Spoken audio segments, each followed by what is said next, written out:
Ya, oke. Oke. Assalamualaikum warahmatullahi wabarakatuh. Waalaikumsalam. Hari ini diadakan diseminasi pengabdian kepada masyarakat dan penelitian. Diharapkan dosen mempresentasikan hasil penelitiannya dan hasil PKM-nya. Eh, Semoga dapat menjabarkan dengan baik. Untuk pertamanya, saya persilahkan ya Ibu Emi ya untuk mempresentasikan hasil penelitiannya dengan judul silahkan nanti disebutkan sendiri ya. Waktu dan tempat saya persilahkan. Mood di mood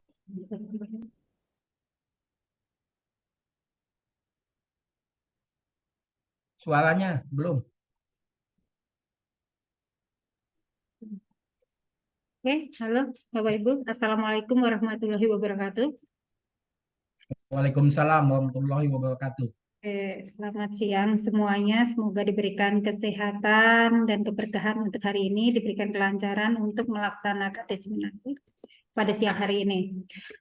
Perkenankan untuk siang hari ini saya eh, selaku perwakilan kelompok atau tim penelitian dari saya, anggotanya Sita Iriana, ketuanya dengan Mufidah, dan yang anggota keduanya adalah Pak Herudin. Untuk perwakilan tim, saya akan diseminasikan untuk penelitian pada semester genap dan ganjil dan genap 2023-2024. Oke, perkenankan saya langsung share dari slide PPT-nya, Bapak Ibu.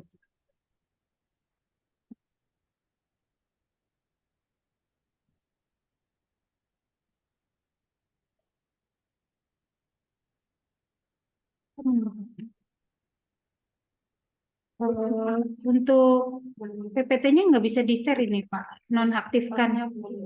Hostnya mohon diaktifkan.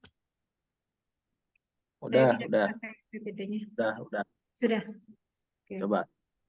oke, bentar. Tunggu 15 menit lagi ya, 15 menit lagi. Oke, baik, sebentar. Teman. Oh, teman dosen. Udah belum, WM? Iya, bentar-bentar. Ada mahasiswa tadi, Pak. Sebentar. Oke. Oke, sudah tampil, Bapak Ibu? Sudah. Oke, baik. Untuk penelitian di tahun 2023 dan 2004, tim kami akan sudah melakukan penelitian implementasi metode extreme programming ya pada pembuatan aplikasi etiketing berbasis web. Studi kasusnya di Mitra ketutup PPT-nya saya. Oke, Mitra Bahana Engineering. Oke, baik. Untuk pendahuluan, jadi untuk tiketing ini, jadi Bapak Ibu bukan yang tiket untuk pembelian konser atau apa ya, tapi di sini adalah suatu cara gitu untuk mendokumentasikan proses permintaan pelayanan dan aktivitas layanan suatu perusahaan ya untuk penyediaan jasa. Jadi seperti itu ya, bukan untuk kita masuk ke bioskop seperti itu atau buat konser, bukan seperti itu ya. Jadi etiketing di sini adalah untuk mendokumentasikan proses permintaan pelayanan. Oke. Dan PT Mitra Bahana Engineering ini yang merupakan tempat studi kasus penelitian di sini adalah perusahaan di mana dia bergerak di bidang konsultan pembangunan dan pengelolaan gedung. Jadi permasalahannya seperti di dalam permasalahannya itu yang pertama pengawasan ya, pengawasan dan pengelolaan itu masih dilakukan secara konvensional. Kemudian pelaporan perkembangan pekerjaan setiap tim tidak terekam dan tersusun dengan baik. Kemudian pembuatan laporan yang tidak efisien sehingga kurang efektif ya. Jadi rentan terhilang atau redundansi data. Nah, metode yang diambil di sini yang dipilih adalah metode extreme programming, di mana metode ini adalah bagian dari Agile ya, yang bergerak dia berfokusnya pada penulisan coding atau kodenya.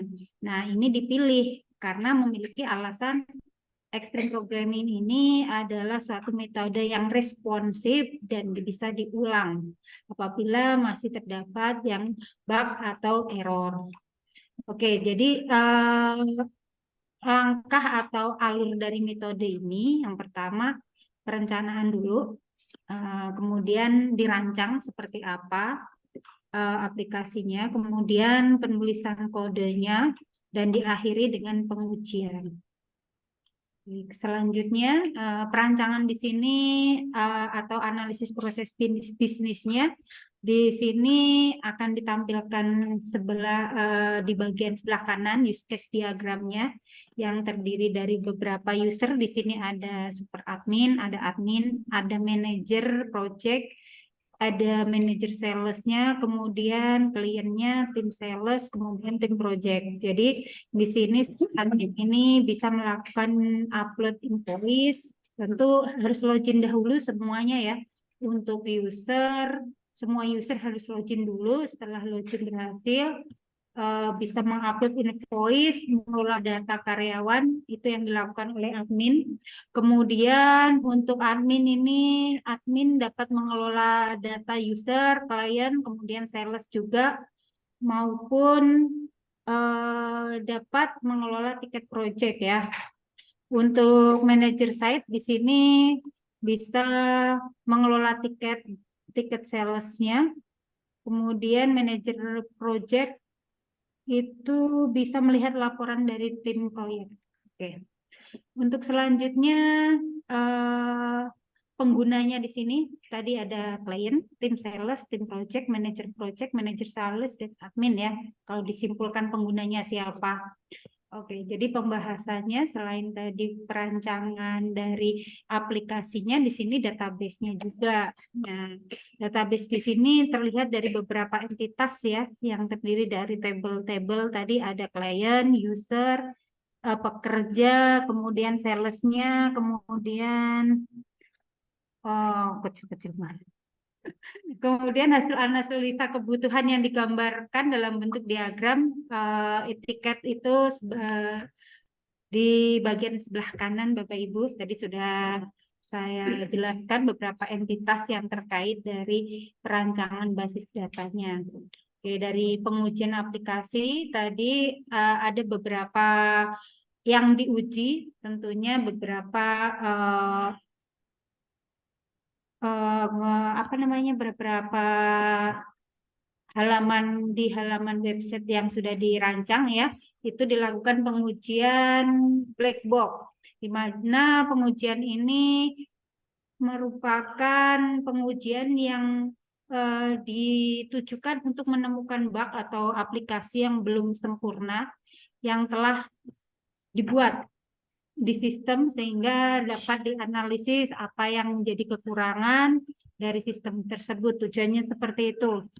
Jadi bisa disimpulkan dari aplikasi ini, web ini dipilih metode extreme programming karena extreme programming tadi memiliki kelebihan dalam pengkodingannya cepat, bisa diulang-ulang sehingga cepat dan efisien dalam melakukan pembuatan aplikasi. Kemudian kegunaan atau manfaat dari aplikasi yang sudah dibuat ini tentunya memudahkan dari tim untuk mengelola proyek agar data dari proyek ini dapat tersusun dengan rapi sehingga ketika kita membutuhkan data itu lebih mudah diakses dan digunakan kembali. Demikian Bapak Ibu untuk diseminasi dari penelitian yang sudah saya lakukan dengan tim saya. Kurang lebihnya mohon maaf jika ada yang kurang berkenan dalam penyampaiannya. Untuk waktu dan tempat saya kembalikan ke Bapak Afrizal sebagai PKM dan penelitian di sistem informasi. Ya, terima kasih Bu Emi ya. Hmm. Selanjutnya, saya sebagai reviewer hanya ingin menanyakan ya, eh, dari penelitian yang Ibu lakukan, em, eh, mata kuliah apa yang dapat dikaitkan dengan penelitian Ibu? Oke, baik. Untuk mata kuliah yang berkaitan dengan penelitian saya, di sini analisis perancangan sistem, yang kedua adalah rekayasa perangkat lunak, yang ketiga adalah perancangan basis data, yang keempat adalah pemrograman berbasis web. Itu Pak Oke, ya, Afrizal. bagus sekali ya. Jadi banyak ya yang dapat Iya. diinginkan. Selanjutnya, apakah Ibu menggunakan mahasiswa dalam penelitiannya? Ini mahasiswa hanya membantu sekedar aja, Pak. Jadi tidak terjun langsung secara di lapangan, tapi untuk membantu untuk kepuasan dalam mengambilan kepuasan apakah aplikasi yang sudah dibangun itu menurut mereka ya udah sesuai atau belum. Diambil kuesioner aja sebagai Ya, anggota kuesioner. ya nanti untuk ke depan ya selanjutnya diharapkan penelitiannya itu melibatkan mahasiswa ya. Jadi nanti Oke. mahasiswa dimasukkan dalam penelitiannya. Oke, saya rasa cukup ya. Diseminasinya dinyatakan diterima dengan baik ya. Oke, baik. Terima kasih Pak Afrizal. Oke. Untuk selanjutnya yang kedua sesuai dengan absensi,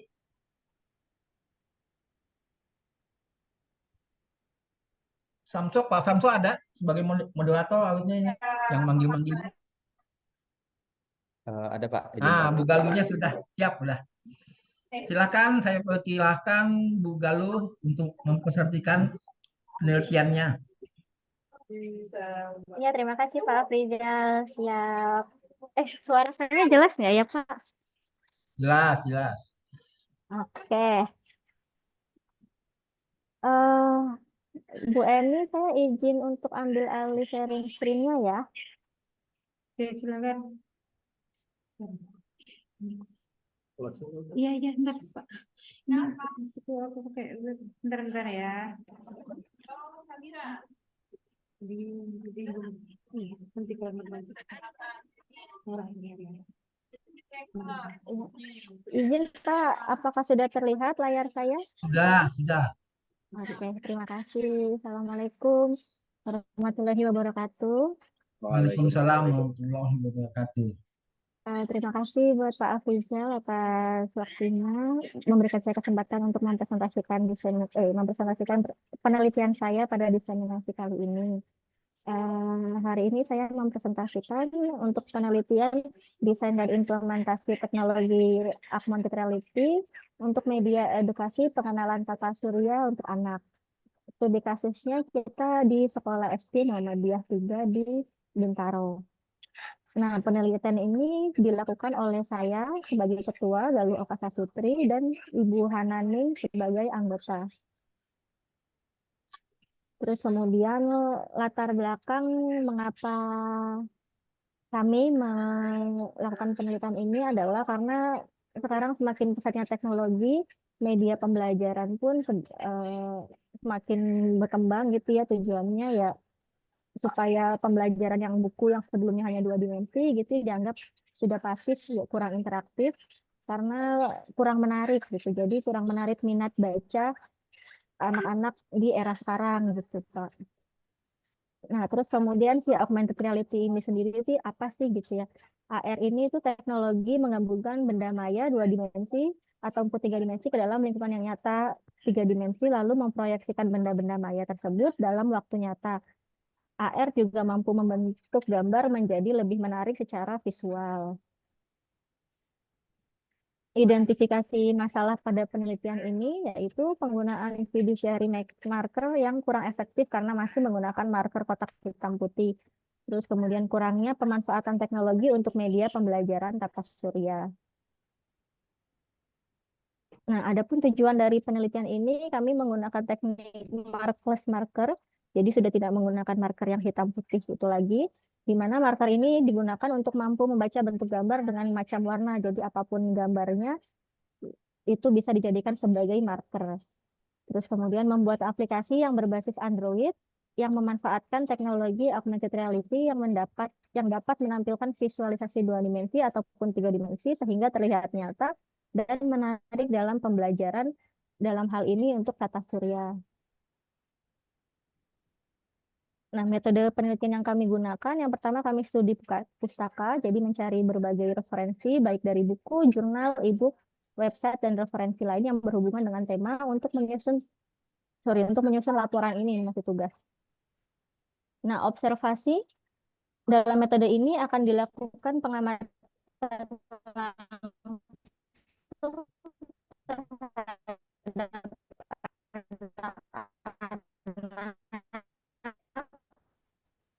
tentang ketertarikan aplikasi minat dan ketertarikan anak-anaknya. Halo, apakah suara saya masih terdengar? Masih. Nah, terus kemudian metode yang selanjutnya adalah wawancara. Kami juga melakukan wawancara terhadap pihak terkait dalam hal ini karena kami melakukan penelitiannya di SD, jadi kami melakukan wawancara terhadap guru-guru dan muridnya langsung gitu, Pak. Nah, berikut arsitektur sistem yang kami rancang. Jadi ada kamera, terus kemudian markernya sebagai media. Ini bisa jadi buku. Terus kemudian nanti akan ada tracing marker masuk ke dalam database, market tracker. Terus kemudian di render objek 3D-nya, lalu ditampilkan dalam mobile Android. Untuk use case sistem kami seperti ini, jadi pengguna nanti bisa mengakses menu utama, terus bisa juga memilih menu AR, memilih menu bantuan, terus bisa juga mendownload marker. Jadi apabila pengguna tidak memiliki buku fisiknya, jadi markernya bisa didownload juga.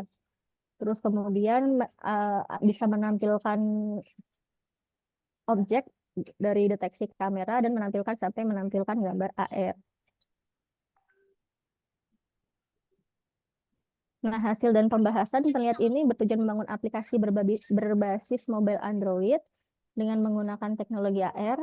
Implementasi teknologi AR pada media edukasi pengenalan tata surya ini membutuhkan kamera sebagai sumber daya masukan, kemudian aplikasi akan melacak dan mendeteksi marker. Setelah itu, objek akan ditampilkan secara 3 dimensi dan terlihat seolah-olah objek tersebut nyata. Jadi ada animasinya juga, terus kemudian ada gambar 3 dimensi juga, ada suaranya juga.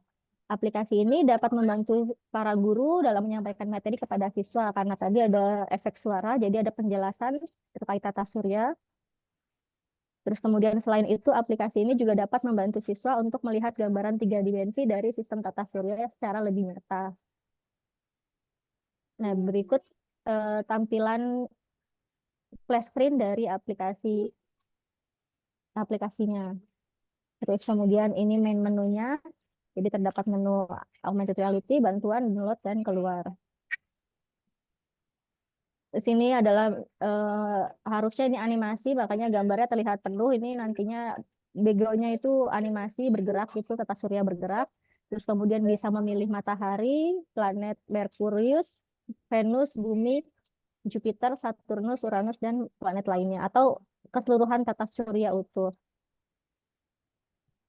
Nah, ini untuk detailnya, jadi bisa lihat untuk detail bumi sama gambar buminya. Jadi kalau misalnya masih lihat detailnya, nanti gambar buminya itu akan muncul, terus bisa muncul penjelasan bumi adalah planet keberapa gitu ya. Terus kemudian yang bisa masuk ke detail buminya juga bisa diputar-putar, bisa interaksi langsung si siswanya dengan si bumi ini atau planet lainnya. Ya. Berikut materi presentasi untuk penelitian kami, Pak. Apakah ada yang ingin ditanyakan?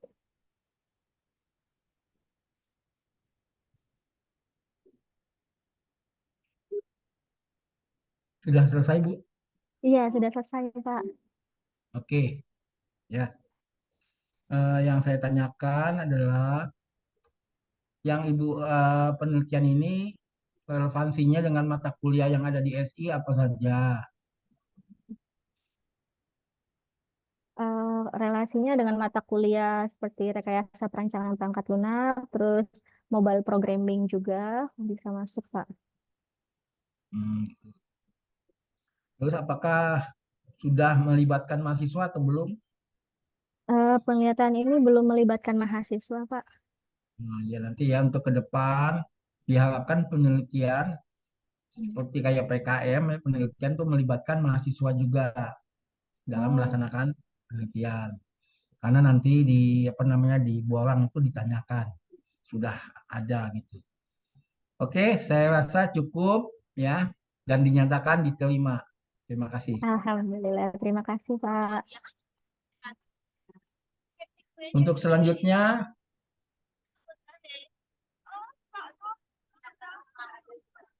saya lihat jadwal.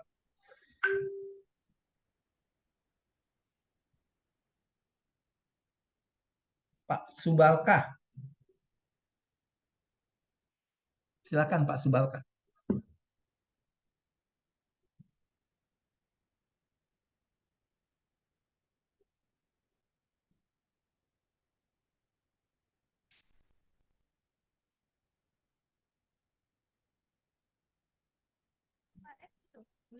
Si apa penelitian dulu.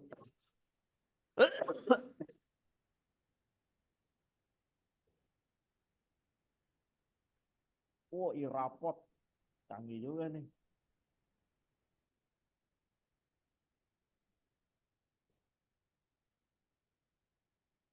Silakan Pak, apa udah masih di mute atau sudah?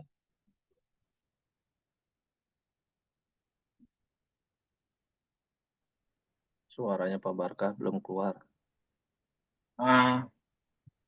Kenceng nih. Oke, Assalamualaikum warahmatullahi wabarakatuh.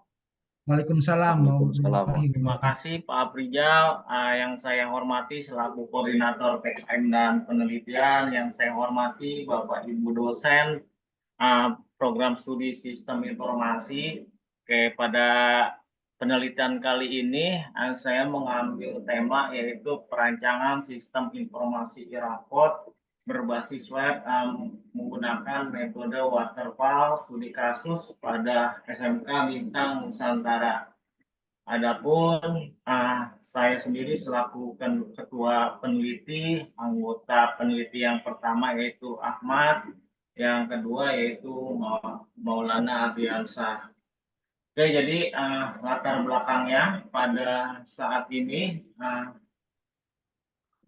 sistem penilaian dirasa masih kurangannya itu sistem rapot masih bersifat lokal area network. Ya, jadi aplikasinya juga hanya digunakan oleh guru ya. Jadi siswa tidak diberikan akses untuk izin melihat nilainya sendiri.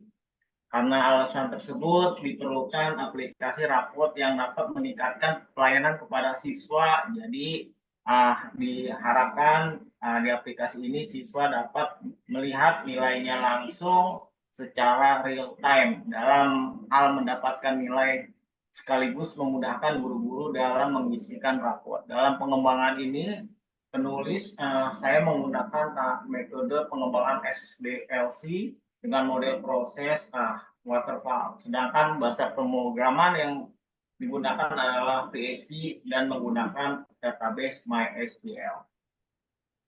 Manfaat penelitian ini, dari penelitian ini dapat memberikan manfaat secara langsung maupun tidak langsung, yaitu yang pertama membantu pendidik dalam mengolah nilai pengetahuan. Lalu yang kedua membantu pendidik dalam mengolah nilai keterampilan. Yang ketiga membantu wali kelas dalam mengolah deskripsi nilai spiritual maupun sosial. Dan yang terakhir, yang keempat, memantau satuan pendidikan dalam penyusunan laporan hasil penilaian sesuai dengan panduan penilaian dari Direktorat Pembinaan SMK. Oke, jadi lanjut ke metode. Metode yang digunakan adalah metode SDLC karena sifatnya alami atau bisa dibilang metode air terjun, merupakan metode perangkat lunak yang tertua. Metode waterfall itu kelebihannya tersendiri adalah terdapat urutan yang dimulai dari proses perencanaan ya, memiliki rangkaian alur kerja sistem yang terukur dan sangat jelas. mulai dari perencanaan, analisa, perancangan, dan implementasi sistem. Metode ini diterapkan sistematis dimulai dari tahap persyaratan sistem dan kemudian berlanjut ke tahap analisis, desain, pengodaan, pengujian atau verifikasi, dan pemeliharaan atau maintenance. Jadi hasil pembahasannya, pengkodeannya itu menggunakan pembuatan kode program aplikasi coding menggunakan Visual Studio Code sebagai text editornya, lalu perangkat kerasnya adalah dengan spesifikasi Intel Celeron, flash disk 16 GB, RAM 2 GB, dan VGA-nya 2 GB. Lalu ini adalah implementasi sistem, tampilan loginnya di sini jadi dilakukan sesudah proses coding bentuk implementasi sistem dari alamat website, yaitu yang pertama tampilan login, baik guru ataupun siswa bisa login. Lalu ini adalah tampilan dashboardnya, tampilan dashboard itu buat guru juga buat siswa. Lalu tampilan input raport ya, untuk aksesnya diberikan kepada gurunya.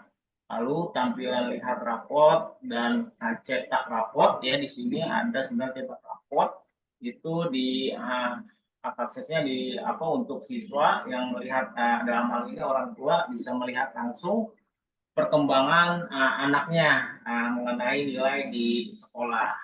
Oke, jadi kesimpulannya berdasarkan kegiatan penelitian yang sudah dilakukan, maka dapat diambil kesimpulan yang pertama, dengan adanya pengembangan aplikasi raport ini, data guru dan siswa dapat diolah dengan efisien dan efektif untuk mengurangi kesalahan dan menghemat waktu dalam pengerjaannya.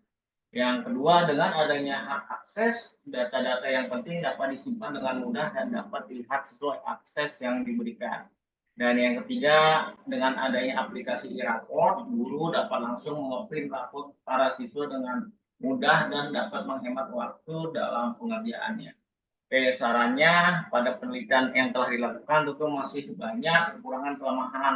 Oleh karena itu, ada beberapa hal yang perlu diperhatikan dalam pengembangan sistem ke depannya. Antara lain, ya, diharapkan peneliti selanjutnya dapat melakukan pengembangan lebih lanjut dengan mengintegrasikan aplikasi menggunakan aplikasi Android atau iOS, sehingga dalam penggunaannya menjadi lebih sederhana. Lalu yang kedua, sistem ini masih dalam bentuk website. Diharapkan peneliti selanjutnya bisa membuat versi mobile. Oke, terima kasih atas perhatiannya Bapak Ibu dosen yang saya hormati. Mungkin cukup sekian, kurang lebihnya mohon maaf. Wassalamualaikum warahmatullahi wabarakatuh. Waalaikumsalam warahmatullahi wabarakatuh. Saya sedikit bertanya ya Pak Baka. Ini aktornya berapa orang Pak? Aktornya siapa saja?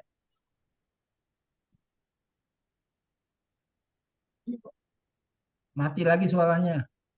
Ya, iya Pak, mungkin itu aja udah Pak dari Iya, saya. saya mau bertanya tadi sedikit, aktornya siapa saja Pak yang bisa main di aplikasi ini? Yang bisa main di aplikasi itu ya ada siswa sama ininya ya, gurunya, termasuk biasanya orang tuanya untuk melihat perkembangan siswanya. Terus yang bisa ngeprint ini guru saja atau sampai siswanya bisa ngeprint rapotnya? Sebenarnya kan akses itu kan di guru ya, kalau misalnya udah diverifikasi sama gurunya, jadi kemungkinan si siswanya bisa melihat dan bisa ngeprint. Oke. Mata kuliah apa saja yang terkait dengan Oh, eh, penelitian Bapak? mata kuliah yang terkait dengan penelitian ini adalah yang pertama pemrograman web, karena ini kan pakainya PHP, lalu rekayasa perangkat lunak, dan juga rancangan basis data, Pak. Oke. Apakah Bapak melibatkan mahasiswa dalam penelitiannya? Belum Pak, belum Ya, melibatkan. nah nanti ke depan ya diwajibkan untuk melibatkan mahasiswa. Siap, siap. Oke. Oke, terima kasih Pak. Ya, saya terima diseminasinya. Terima kasih. Alhamdulillah. Untuk selanjutnya, Bu Vinky, silakan. Baik, Pak. Saya ambil alih ya share screen-nya, Pak.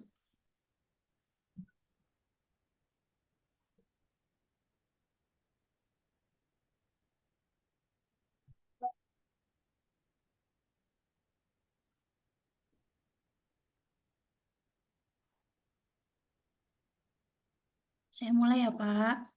Ya, silakan.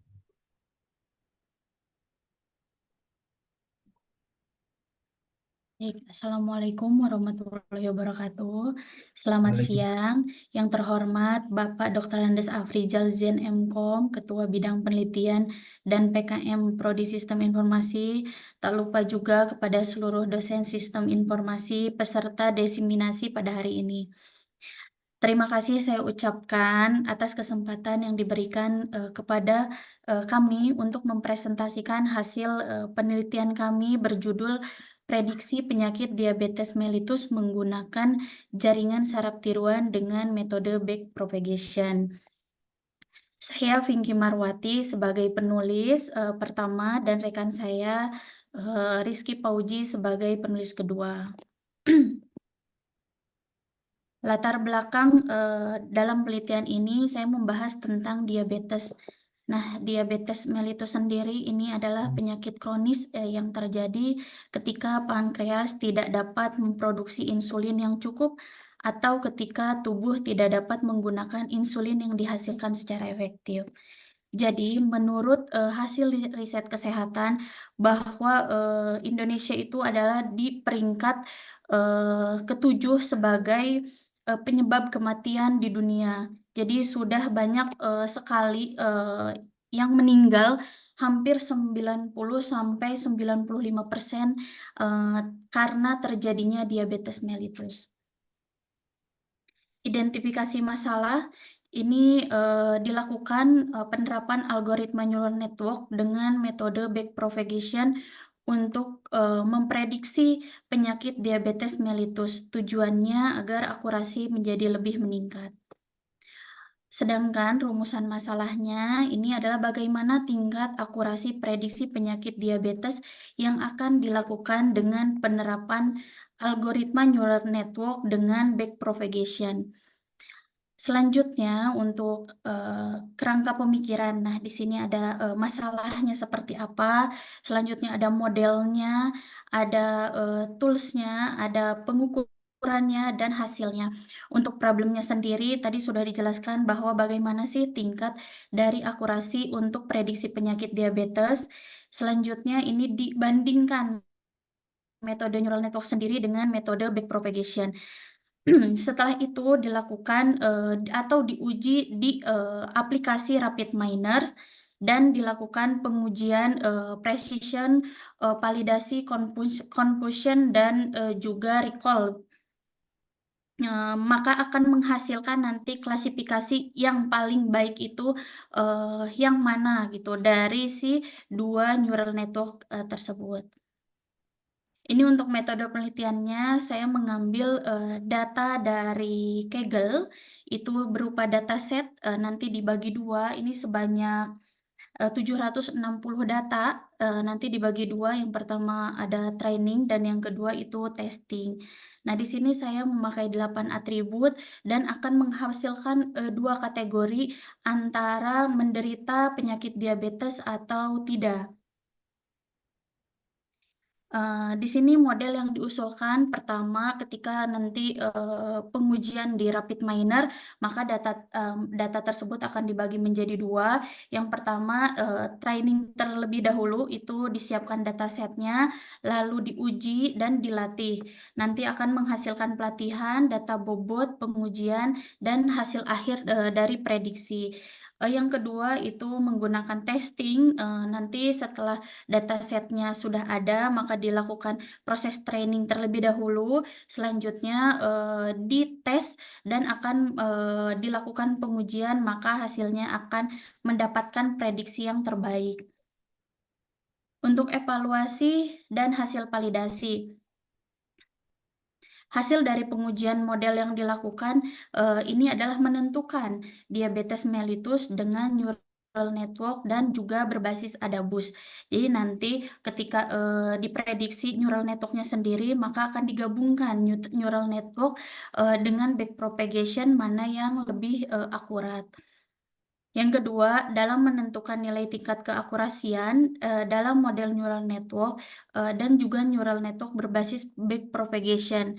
Metode pengujiannya menggunakan cross-validation dengan desain modelnya sebagai berikut. Nah, ini di tampilan dari Rapid Miner sendiri. Pertama, itu ada data training. Yang kedua ada data testing, selanjutnya diuji dengan neural network, ini untuk hasil validasinya. Selanjutnya ketika divalidasi maka akan memunculkan atau menghasilkan nilai akurasi. Nah ini nilai akurasinya menghasilkan 78,35%.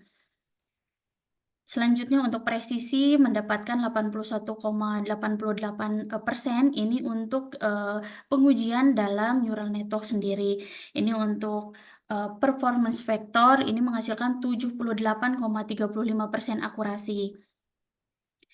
Ini untuk area under kurvanya. Nah, ini 0,859. Ini yang positifnya yang apa namanya terdeteksi mendapatkan penyakit diabetes. Nah, setelah selesai dilakukan pengujian neural network, maka kita akan gabungkan dengan metode backpropagation dengan menggunakan ADABUS. Ketika dilakukan pengujian, maka nilai akurasinya ini menjadi 80,75%. Untuk performance-nya ini 80,75% untuk neural berbasis backpropagation. Ini untuk out-nya atau area under kurvanya 0,770. Analisa hasil dari komparasi tersebut bisa dilihat ini bahwa ternyata neural network backpropagation lebih akurat dibandingkan neural network sendiri kayak gitu. Untuk kesimpulannya, dalam penelitian ini dilakukan pengujian model dengan menggunakan neural network berbasis backpropagation dengan menggunakan data pasien yang menderita diabetes mellitus atau tidak. Jadi tadi sudah dijelaskan ya, ada dua, apakah dia menderita penyakit diabetes ataukah tidak. Maka dapat disimpulkan pengujian model diabetes mellitus dengan menggunakan neural network dengan berbasis backpropagation didapat lebih baik daripada neural network sendiri. Baik, terima kasih Bapak. Apakah ada pertanyaan, Pak? Oke, sudah selesai ya Bu ya. Oke, saya mau nanyakan hanya sedikit saja ya. Mata kuliah apa yang berhubungan dengan penelitian yang Ibu lakukan? Menurut saya, sepengetahuan saya kalau dari penelitian yang saya lakukan itu berhubungan dengan data mining, Pak. Karena di sini banyak sekali dari dataset sendiri itu biasanya digunakan dalam apa namanya data mining. Apa namanya membandingkan komparasi biasanya masuknya ke data mining, Pak. Oke, apakah dalam melakukan penelitian Ibu melibatkan mahasiswa? Untuk sekarang belum, Pak. Masih dengan rekan saya dosen saja. Ya, nanti ke depan diharapkan melibatkan mahasiswa. Karena itu diminta nanti dalam borang ya. Oke, saya rasa cukup dan diseminasi Ibu Vinky diterima. Baik, terima kasih, Pak. Assalamualaikum warahmatullahi wabarakatuh. Waalaikumsalam warahmatullahi wabarakatuh. Ya, next selanjutnya.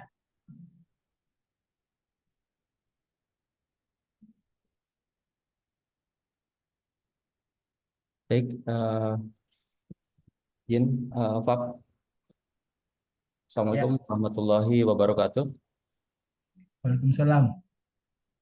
Selamat siang, Bapak Ibu dosen yang terhormat, Bapak Dr. Andes Aprijal Jen, Dan Ya. yang saya hormati Bapak Ibu dosen sekalian yang telah hadir dalam acara diseminasi penelitian dan PKM.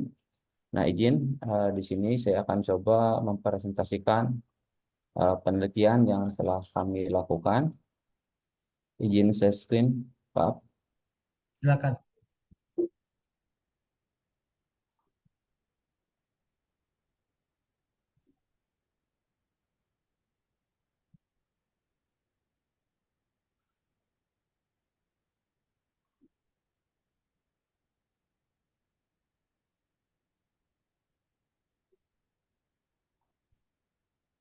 Baik, apakah sudah terlihat?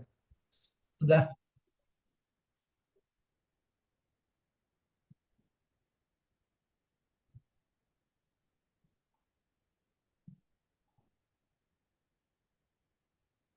Di sini kami melakukan suatu penelitian di mana penelitian ini berjudul pemanfaatan algoritma text mining dalam menemukan pola risiko bencana sebagai pengetahuan kebencanaan dari sebuah dokumen kajian risiko bencana. Nah, untuk penelitian ini ditulis ya, atau dilakukan oleh yang pertama saya sendiri dan rekan saya Pak Andin Fahrudin. Jadi penelitian ini kami lakukan berdua.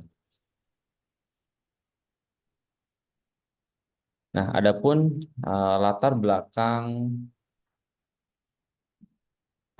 yang pertama rumusan masalah.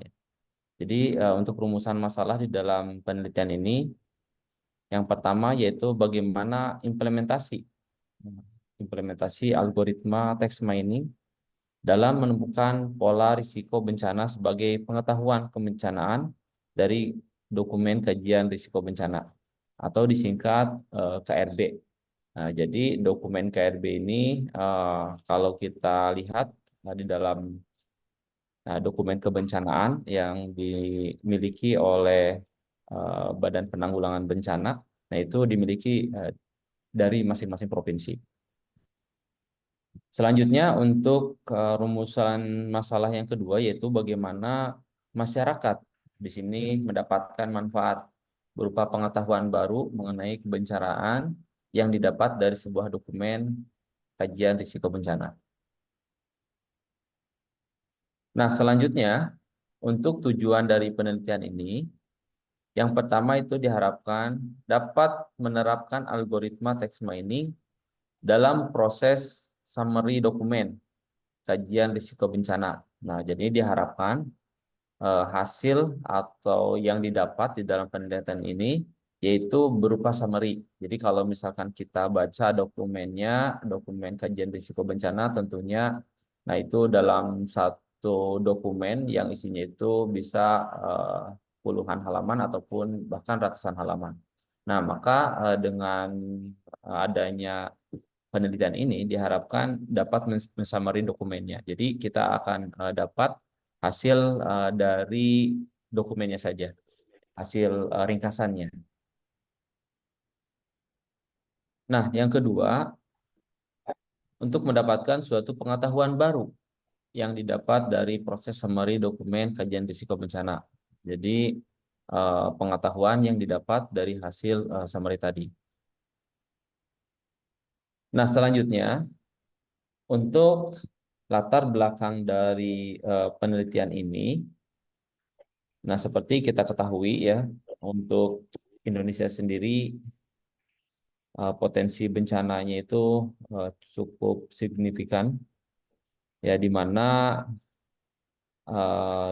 karena geografis daerah atau wilayah Indonesia di Asia Pasifik, tentunya di sini kita juga banyak atau dikelilingi oleh lautan, ya, di mana di sini bisa saja untuk resiko bencana ini berupa tsunami, gempa bumi, bahkan gunung berapi. Nah, di sini perlu adanya pengetahuan ya agar tidak terjadinya kerugian yang besar dalam proses penanganan bencana.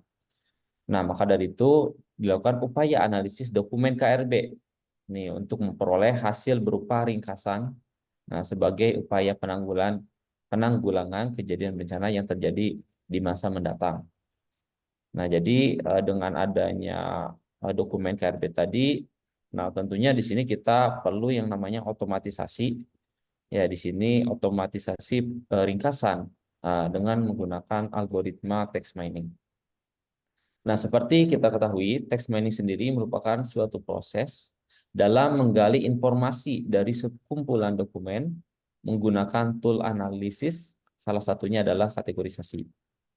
Dalam era informasi digital, data kajian risiko bencana diperoleh melalui berbagai sumber mencakup informasi yang sangat besar dan kompleks. Nah, ini tadi diantaranya dari KRB yang dibuat oleh masing-masing provinsi yang ada di wilayah Indonesia. Nah, tentunya sebagai upaya mitigasi serta pengembangan ya strategi dalam penanganan bencana yang lebih efektif ke depannya. Nah, selanjutnya untuk alur penelitian. Ya. Nah, di sini yang pertama itu kita collecting data atau collecting dokumen ya, dokumen KRB. Nah, di mana dokumen KRB ini dalam bentuk PDF ya.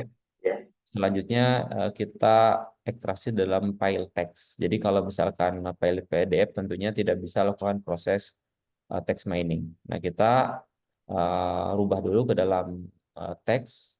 Nah, dan di sini untuk prosesnya kita menggunakan yang namanya cron job.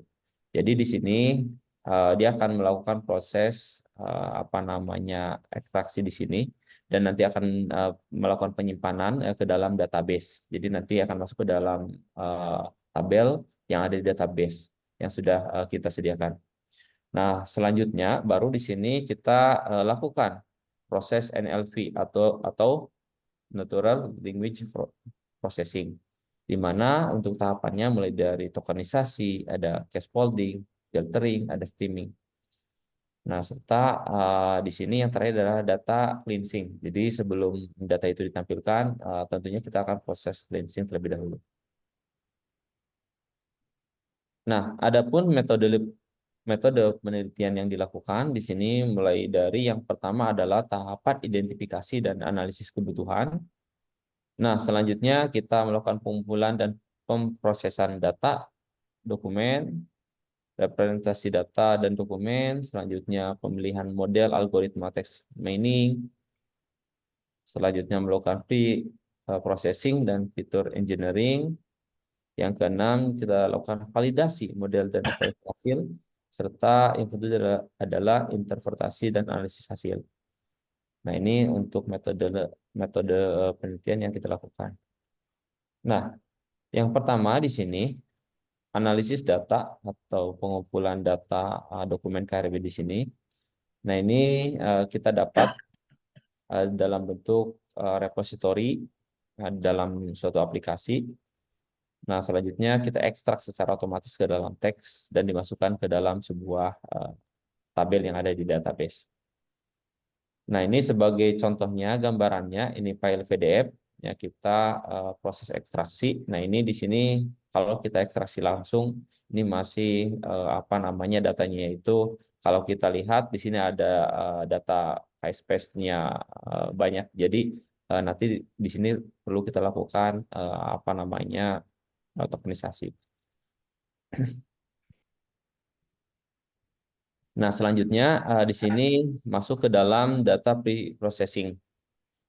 Nah, yang pertama tokenisasi, jadi mengubah karakter menjadi constituents bermakna. Jadi pendekatan paling sering ditemukan di dalam sistem text mining melibatkan teks menjadi kalimat dan kata-kata, ya, atau kita kenal dengan tokenization. Nah, jadi setelah tahap pertama selesai, kita lakukan scaffolding. Jadi proses mengubah semua huruf dalam dokumen menjadi huruf kecil. Nah, ini kalau kita lihat, ini dokumennya di sini kita rubah dulu ya, setelah tadi proses tokenisasi kita lakukan, terus scaffolding menjadi huruf kecil, terus yang ketiga ini melakukan filtering, artinya menghapuskan uh, apa namanya kata ya yang terdapat pada halaman web serta mengubah teks menjadi sebuah format biner.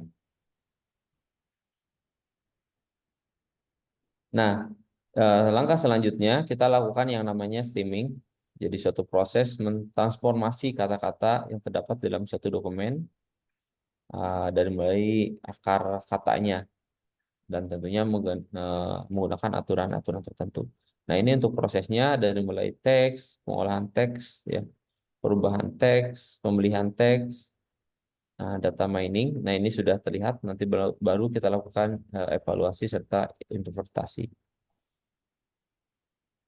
Nah, langkah selanjutnya di sini ada yang namanya metode query expansion. Nah, yang pertama di sini query text, terus kita lakukan query text, pre-processing text file. Nah, di sini menggunakan query text bgram dan ngram. Selanjutnya vektor ekstraksi kesesuaian dari teks yang nanti kita akan ambil. Jadi sesuai dengan tentunya dengan kata kunci yang nanti kita akan search di dalam tampilan webnya. Selanjutnya scoring hasil data pencarian serta nanti perankingan. Jadi nanti kalau misalkan kata itu similarity-nya lebih banyak, nah maka dia akan ranking paling atas. Nah selanjutnya, nah ini untuk pembuktiannya metode query expansion. Nah, ini sesuai contoh kajian risiko bencana Kota Ambon. Nah ini kita pecah ya ke dalam beberapa kata kaji risiko bencana Kota Ambon. Nah ini sebagai contohnya nanti dia akan pecah berarti kata pertama, kata kedua dan kata ketiga. Ini sebagai contoh keyword yang apa namanya kita lakukan kajian risiko bencana Kota Ambon. Nah maka di sini akan muncul. Nah di sini sudah dilakukan perankingan dari dokumen atau hasil summary yang similarity-nya lebih banyak. Nah, selanjutnya di sini untuk implementasi di web, ini sebagai contoh, telusur, kajian risiko bencana, kita klik, nah maka muncul di bawahnya seperti ini.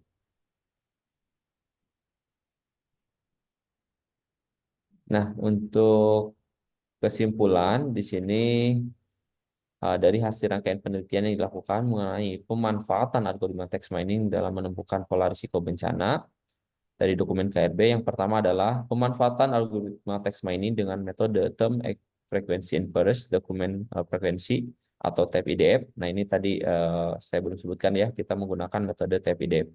Dan metode query expansion, nah ini untuk mengambil datanya dari hasil summary tadi. Nah, ini cukup akurat. Nah, jadi dapat pengetahuan yang baru. Selanjutnya, kesimpulan yang kedua, penggunaan text mining dalam proses summary dokumen yang dilakukan dapat bermanfaat terhadap masyarakat, khususnya dalam peningkatan pengetahuan risiko, peningkatan sistem pemantauan dan layanan peringatan, peningkatan sistem dan kapasitas penanggulangan bencana, serta penyediaan layanan yang tepat dan akurat dan layanan peringatan dini yang tepat waktu. Nah, mungkin sekian yang dapat saya sampaikan. Mungkin sebelum saya alihkan ke Pak Ab, mungkin bisa ada yang ditambahkan, Pandin, silakan. Kalau ada yang ditambahkan.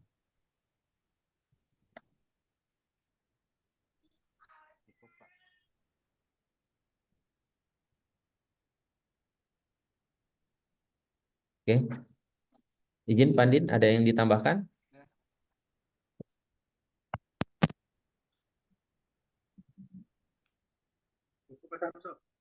Baik. Kalau cukup, mungkin sekian yang dapat kami sampaikan. Saya kembalikan lagi ke Fab. Mungkin apabila ada yang ditanyakan, silakan. Ya, terima kasih ya. Ini presentasinya sangat menarik nih kalau bagi saya ya tentang data mining ini ya. Cuman yang saya mau tanyakan, ini sumber datanya dapat dari mana? Ya? Apakah dari media, apakah dari berita online atau apa? Itu saja. Izin mungkin dari Pandin, silakan Pandin. Halo, dengarkah?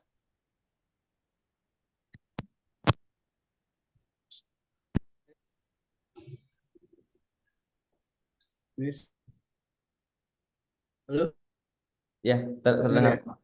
Ya. Ya, dengar ya. Ya, Baik, Pak Prijal, saya nambahin aja dari Pak Samso. Nah, jadi penelitian ini sebenarnya bukan dari media online atau memang dari internet atau dari yang lain, tapi memang ini dari tiap karena BP, dia punya daerah itu punya BPBD, jadi penanggulangan bencana daerah punya upload, punya dokumen, dan itu upload mereka ke dalam website dari mungkin ada 3.000 sekian data lah setiap daerah. Jadi setiap daerah punya 100 data. Kalau dikumpulin kemarin ada 3.000 data. Nah itu mereka yang upload ke dokumen ke sistem. Jadi bukan ngambil dari media online. Gitu Pak Oke, oke. Prijal. Jadi data Jadi lokal sendiri masing-masing daerah ya. untuk ini PDF dan PDF itu besar-besar juga. Ya, ya. Terima kasih Pak. Untuk selanjutnya mata kuliah yang menyangkut dengan penelitian ini apa saja? izin saya menjawab. Pak. Jadi untuk mata kuliah yang hubungannya dengan penelitian ini adalah mata kuliah salah satunya adalah pengantar Big Data, Pak. Nah, ini Data ya. sangat relevan karena di sini kita menggunakan juga yang namanya Python untuk proses Ya. analisis dan apa namanya pembuatan atau proses text mining-nya. Apakah penelitian yang melibatkan mahasiswa? Izin untuk saat ini belum, Pak, Belum ya. Oke. melibatkan mahasiswa ya. Oke, saya rasa cukup ya. Diseminasinya diterima.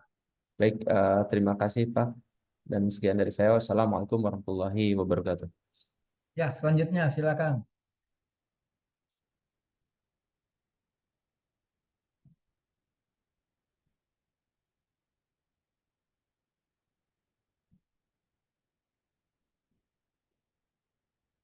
Kak Salman.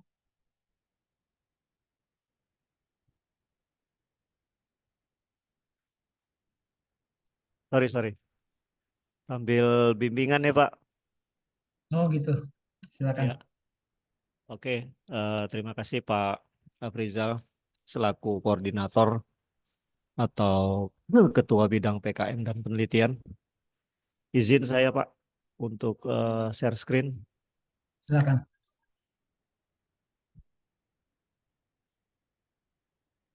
Ini sudah terlihat.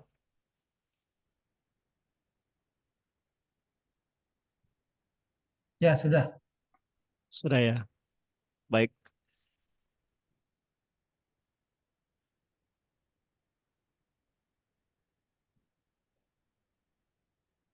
Sebentar. Baik. Assalamualaikum warahmatullahi wabarakatuh. Waalaikumsalam warahmatullahi wabarakatuh. Izin Pak Afrizal untuk menyampaikan hasil desiminasi. Saya mewakili dari ketua karena hari ini tidak bisa ikut, ada kegiatan lain yang harus dilaksanakan. Jadi beliau meminta saya untuk melakukan presentasi hasil desiminasi ini. Judulnya desiminasi hasil penelitian penerapan analitik hierarki proses atau AHP di sini untuk pemilihan penerimaan karyawan baru. Jadi studi kasusnya ada beberapa perusahaan yang kita jadikan objek penelitian. Mungkin dari Bapak Ibu semuanya sudah terbiasa ya, atau sudah tidak asing lagi dengan AHP ya. Sebenarnya AHP juga ada ANP juga selain AHP. Kemudian ada SAW juga, banyak sekali metode-metode yang berkaitan dengan sistem pendukung keputusan. Baik, sebelum dimulai, saya coba menjelaskan dulu agenda atau kegiatan yang akan dipresentasikan. Itu yang pertama ada introduction, kemudian ada problemnya, kemudian ada metodenya, dan terakhir kesimpulan. Jadi waktu singkat ini saya pergunakan dengan sebaik-baiknya. Kemudian sebelum saya presentasi, hasil diseminasi ini juga sudah dijurnalkan. Seperti yang Bapak Ibu lihat, ada jurnal yang sudah kita terbitkan ya, itu ada di mana ya? Saya lupa nih. Bentar. Perlu ditampilin nggak Pak Brizal jurnalnya? Bebas, Hah? boleh, enggak juga apa-apa. Boleh ya. Bebas Nanti saja. saya langsung news screen lagi ya sebentar. Saya coba. Tadi di mana ya? Ya intinya ada ya, jurnal sudah kita submit ya. Ini judulnya penerapan analitik hierarki ya, yang diterbitkan oleh Astina. Ya. Kebetulan kemarin juga sudah terbit. Jadi mungkin sebagai informasi aja bahwa untuk jurnal sudah kita publish sebagai salah satu syarat. Kemudian lanjut kembali.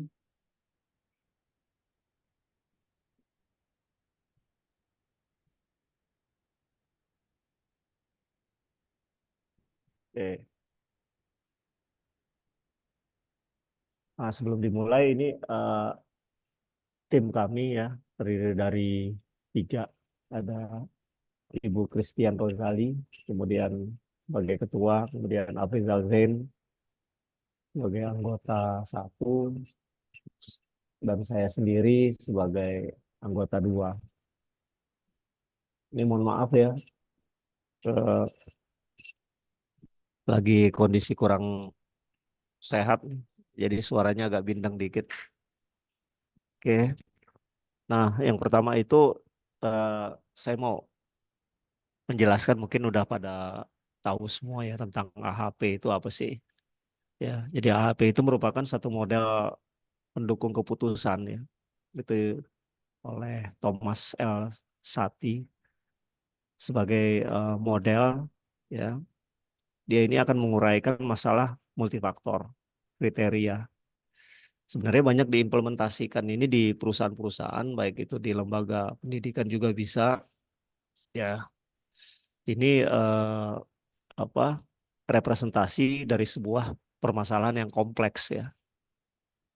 Kemudian apa sih sebenarnya yang menjadi dasar kita melakukan penelitian ini? Jadi pertama, di dalam perusahaan tersebut ini agak ini ya apa ada bagaimana ya, contohnya kalau misalnya dalam suatu perusahaan itu perlu sekali yang namanya ada sistem penerimaan karyawan baru ya. Jadi kalau misalnya saking banyaknya ya kita agak bingung juga gitu dalam Nama melakukan fakultasnya juga seleksi sama karena dari yang banyak kemarin yang sudah kriteria naik itu kan ada yang ya. harus diselesaikan ya, yang harus Ini dibereskan. Makanya kita melihat dari problem tersebut peraturannya masih ya, ya. Eh, Iya itu peraturannya. kita buat suatu Kalau solusi misalkan ya, kan ini bagaimana nggak cara apa-apa, nanti kan menyeleksi langsung saya bahas ini. ya Ini nggak boleh data-data kena tersebut itu beberapa dituangkan poin dalam yang ini. bentuk Saya aplikasi nanti sehingga memudahkan ya. Jadi hasil akhirnya itu aplikasi seleksi penerimaan karyawan baru. Nah, menggunakan apa sih metodenya? Metodenya kita menggunakan pendekatannya itu dengan metode AHP. Iya.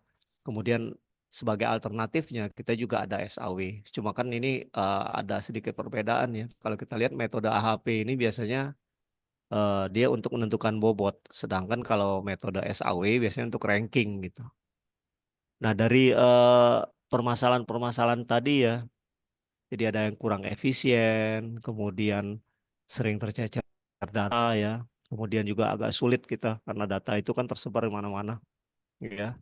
Jadi tidak terkoordinir dengan baik, makanya kita membuat suatu aplikasi untuk memudahkan ya. Biasanya nanti dipakai di departemen HR ya, Human Resources biasanya dipakai.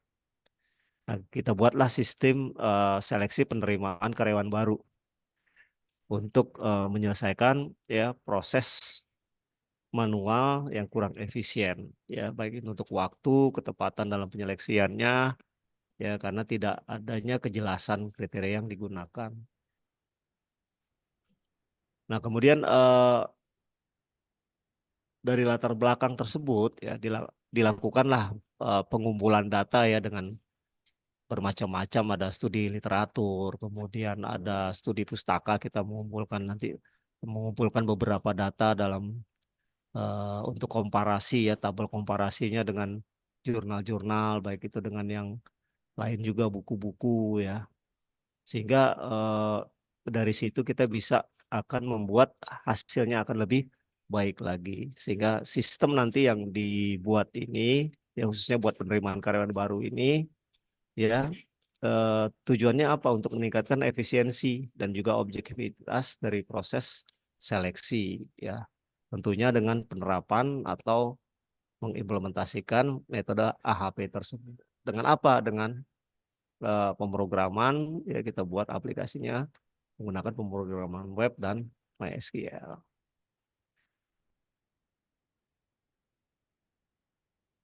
Nah, berdasarkan kegiatan penelitian tersebut, jadi kesimpulan yang didapat adalah dengan mengadopsi metode AHP dalam sistem seleksi penerimaan karyawan baru, perusahaan dapat meningkatkan keakuratan dan keobjektifan dalam proses seleksi, sehingga memastikan bahwa setiap penerimaan karyawan baru merupakan aset ya, sesuai dengan visi dan tujuan dari perusahaan.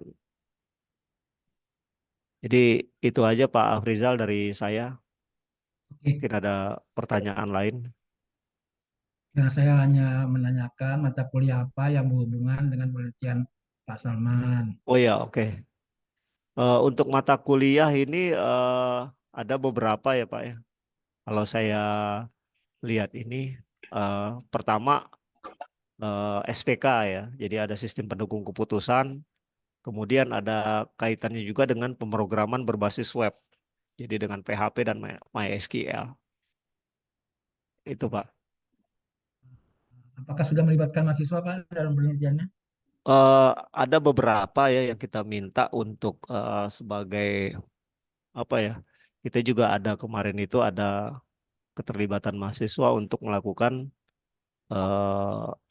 penelitian secara empiris Pak. Jadi kalau kualitatifnya kita sudah, kuantitatifnya juga sudah, nah empiris mereka melakukan bantuan ya, dengan mengamati dan melakukan testing Pak. Ya, saya rasa cukup ya. Jadi diseminasinya diterima dengan baik. Oke Pak, Ya. siap. Yo, Ya, lanjutnya next. terima kasih Pak. Oke, ya, bismillahirrahmanirrahim. Assalamualaikum warahmatullahi wabarakatuh. Waalaikumsalam warahmatullahi wabarakatuh. Selamat siang Bapak Ibu dosen Prodi Sistem Informasi yang saya hormati Bapak Dr. Andos Afrizal Zain, Magister Komputer, selaku koordinator atau ketua bidang penelitian dan pengabdian kepada masyarakat untuk program studi sistem informasi. Untuk selanjutnya, itu adalah bagian dari saya, setelah dari Pak Salman. Mohon izin Pak Salman, izin saya share screen terlebih dahulu Pak Afrizal. Ya, silakan. Pak Salman sudah keluar itu? Belum? Oke.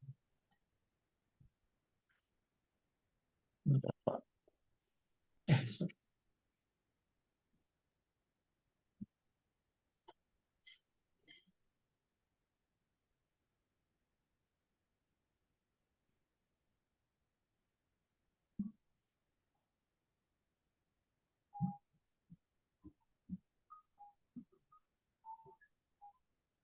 Izin sebentar ya.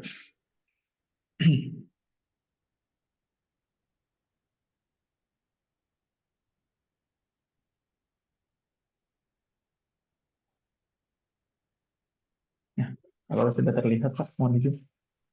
Ya, silakan. Sudah. Oke, baik, mohon izin Bapak Afrizal dan Bapak Ibu dosen sekalian. Izinkan saya mendesiminasikan hasil penelitian saya beserta dengan kelompok.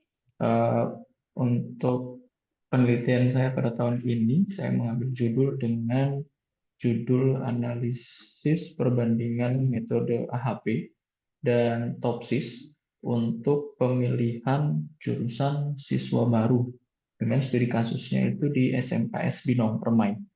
Nah, adapun tim penelitian pada tahun ini adalah yang pertama saya selaku ketua penelitian yaitu dengan saya sendiri. Kemudian di anggota pertama ada Bapak Habib Nur Faizal, Eskom Mkom. Kemudian di anggota yang kedua ada Bapak Afif Effendi, Eskom Mkom. Baik, kita langsung masuk saja terkait dengan pembahasan penelitian, di mana di sini nanti saya akan memaparkan terkait dengan pendahuluan, kerangka pemikiran, metodologi penelitian, hasil dan pembahasan, serta dan terakhir adalah kesimpulan dan saran. Kita masuk di pendahuluan yang melatar belakangi tim kami untuk membuat penelitian ini adalah di mana pada saat itu pada saat ini di SMKS Binong Permai itu memiliki peningkatan jumlah siswa yang baru. Nah, saking banyaknya siswa yang baru saat ini, setelah diamati beberapa tahun belakangan, itu banyak dari Bapak Ibu guru mendapati curhatan siswa-siswi bahwa udah masuk milih jurusan ternyata berasanya salah jurusan. Nah, itu yang membuat dari tim kami untuk membuat penelitian untuk sistem penunjang keputusan yang dimana kita membandingkan dua metode AHP dan metode TOPSIS. Nah, dari beberapa penelitian yang sudah dilakukan juga AHP dan TOPSIS ini banyak digunakan sebagai metode penelitian lainnya. Maka dari itu peneliti atau kami menyimpulkan bahwa untuk metode AHP dan TOPSIS ini hasilnya cukup baik dan mudah dalam penggunaannya. Nah, kita masuk ke dalam kerangka pemikiran. Nah, dalam kerangka pemikiran penelitian kami, yaitu di mana yang pertama adalah identifikasi permasalahan, kemudian setelah itu kita lanjutkan ke tinjauan penelitian, lalu setelah tinjauan penelitian kita masuk ke pengumpulan data, di mana pengumpulan data ini kita banyak menggunakan metode wawancara dan sebagainya. Kemudian ada juga tinjauan objek penelitian dan analisis sistem, perancangan sistem, dan yang terakhir adalah pengujian sistem. Kita masuk ke metodologi penelitian. Nah, metodologi penelitian yang kita gunakan itu ada yang pertama adalah analisis kebutuhan, di mana objek penelitian ini itu adalah sebuah sekolah swasta yang tingkatnya itu adalah tingkat sekolah menengah kejuruan, yaitu di salah satu SMK di Kabupaten Tangerang, yaitu SMKS Binong Permai. Maka diperlukan data yang nantinya akan diolah serta kebutuhan dari beberapa perangkat yang dibutuhkan untuk penelitian. Kemudian setelah analisis kebutuhan, kita juga masuk di perancangan penelitian, di mana pada penelitian ini digunakan untuk tekniknya itu menggunakan OOD atau Object Oriented Design atau perancangan berorientasi dengan menggunakan UML. Kemudian metodologi penelitian kita selanjutnya itu adalah teknik analisis. Teknik analisis ini menjelaskan tentang teknik penelitian yang berisi pengujian beserta evaluasi data hasil penelitian. Nah, nanti pada saat dari sistem perhitungan dan lainnya itu akan ada yang namanya teknik pengujian. Teknik pengujian validasi kita menggunakan metode FGD atau Focus Group Discussion. Seperti itu.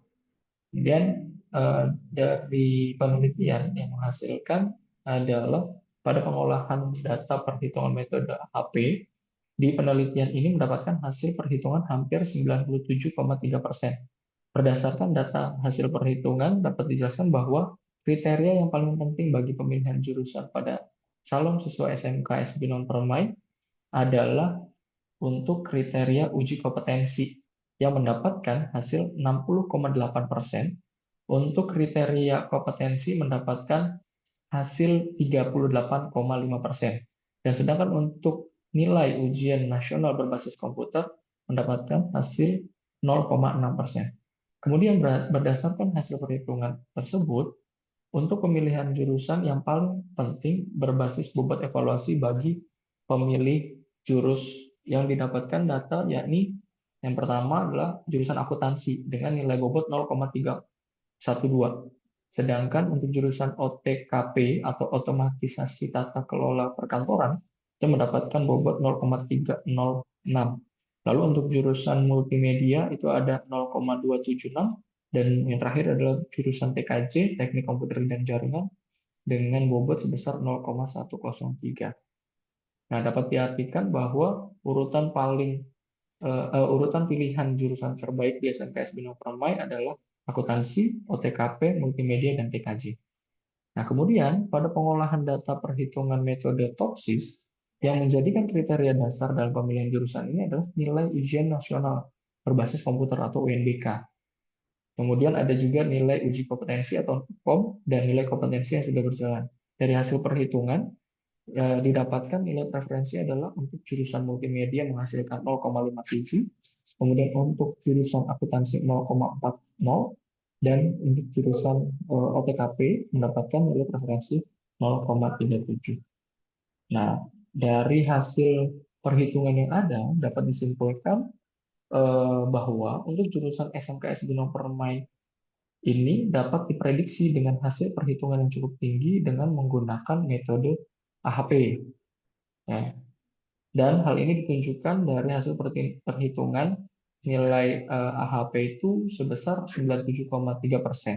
Sedangkan dari hasil perhitungan TOPSIS itu hanya sebesar 57% saja. Itu demikian pemaparan hasil diseminasi dari kelompok kami. Mohon izin untuk Afrizal untuk memberikan saran atau komentar. Terima kasih Pak. Ya. Saya izin stop share ya Pak. Ya. Seperti biasa, saya hanya menanyakan ya mata kuliah apa yang berhubungan dengan penelitian yang Bapak lakukan. Oke, untuk penelitian yang kita lakukan kali ini itu ada kaitannya dengan mata kuliah SPK Pak, Sistem Penunjang Keputusan, seperti itu. Gitu. Ada lagi Nah, yang ini, lain yang menyangkut? Nggak ada. sebenarnya Apakah- ini dari penelitian ini masih bisa dikembangkan lagi Pak, yang nantinya akan menjadi sistem. Tapi ini belum sampai dengan sistem yang nantinya bisa dikaitkan dengan pemrograman web seperti itu Pak. Jadi baru analisanya dia. Siap, betul Oke, Pak. apakah sudah melibatkan mahasiswa dalam penelitiannya? Untuk penelitian kali ini kita tidak melibatkan mahasiswa Pak, tapi kita melibatkan siswa yang ada di sekolah tersebut. Izin Pak, seperti itu. Oke, ya. Ya. Oke, dengan ini ya diseminasinya diterima ya. Baik, terima kasih banyak Pak Afrizal. Mohon izin. Ya, selanjutnya.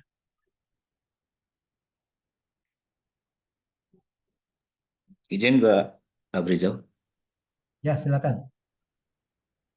Terima kasih. Terima kasih buat Pak Afrizal yang sebagai pemandu sekaligus koordinator PKM dan penelitian. Di sini saya akan mempresentasikan dari penelitian dosen, di mana di sini saya sebagai ketua, ya, kemudian ada tim saya, ada Pak Eko Suharlanto, kemudian ada Pak Krisantus Tristianto sebagai anggota. Di penelitian ini kebetulan saya menggunakan SPK juga, mungkin seperti teman-teman yang lain yang pertama tadi sudah mempresentasikan, di mana di sini menggunakan perancangan sistem informasi pemilihan karyawan terbaik di Yayasan Tunas Permata Anak Bangsa dengan menggunakan SAW atau Simple Adaptive Weighting. Nah, di dalam perancangan ini dilatar belakangin dari apa? Di mana Yayasan Tunas Permata Anak Bangsa yang ada di Jakarta ini adalah suatu yayasan yang menaungin di bidang pendidikan. Jadi di pendidikan ini di mana kinerja karyawan ini akan menjadi acuan suatu perusahaan agar perusahaan itu dapat meningkat dan tentunya sebagai pelayan publik di masyarakat luas. Jadi di sini nanti akan menjadi acuan untuk sebuah perusahaan di mana untuk bisa masyarakat itu bisa akan melihat kinerja dan sebagainya itu tergantung dari kebutuhan dari karyawan itu sendiri. Di mana di sini dalam yayasan ini setiap tahunnya selalu ada semacam penunjukan karyawan terbaik. Karena tadi ya, penilaian dari perusahaan itu akan menjadi acuan untuk perusahaan untuk berkembang.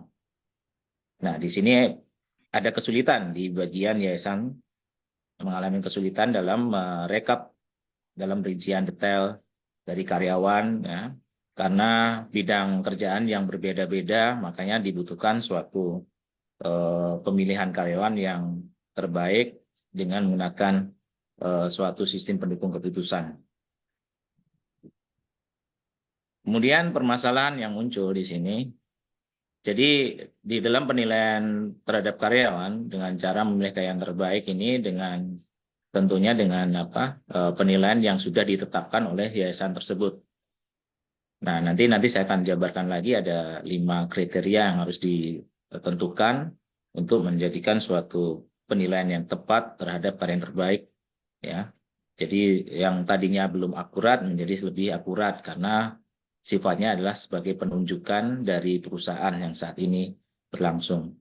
Nah, kemudian pilihan lain adalah prestasi kerja dan sebagainya itu akan dijadikan sebagai acuan untuk penilaian dari perusahaan tersebut. Metode yang kita gunakan yang SAW tadi, mungkin saya langsung ke bagian flowchart-nya ya.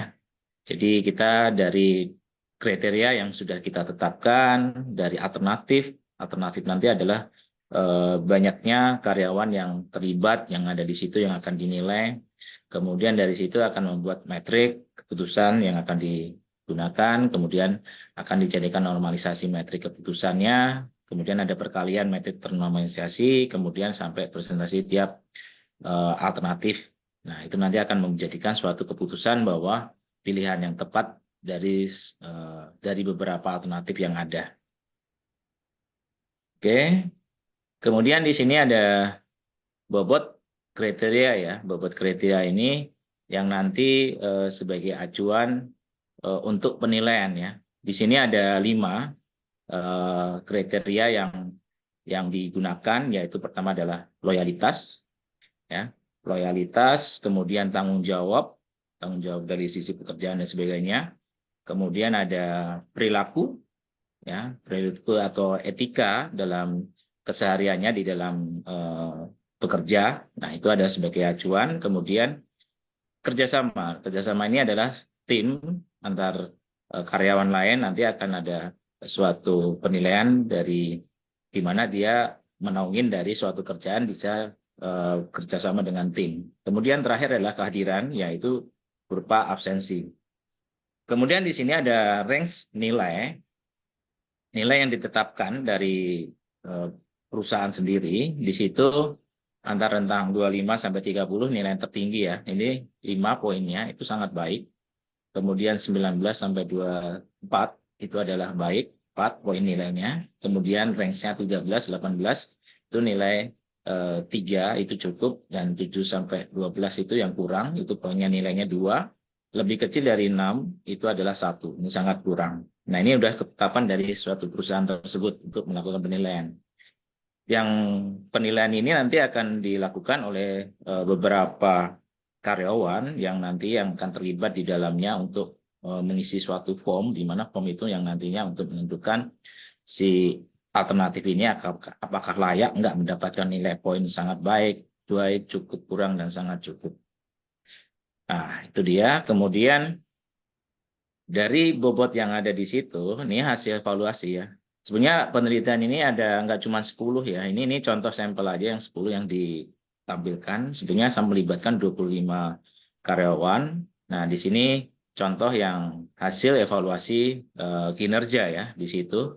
Jadi untuk menentukan nilai alternatif di setiap kriteria yang diambil itu berdasarkan hasil penilaian form evaluasi kinerja karyawan yang ada di perusahaan. Ini akan didapat dari tabel yang ada di sini, di mana ada alternatif 1, 2, dan 3, dan 5, sampai 5 itu dari yang ada di sini ya, ada di loyalitas, tanggung jawab, sampai kehadiran. Nah, ini adalah menghasilkan dari suatu tabel yang sudah kita nilai dari sini.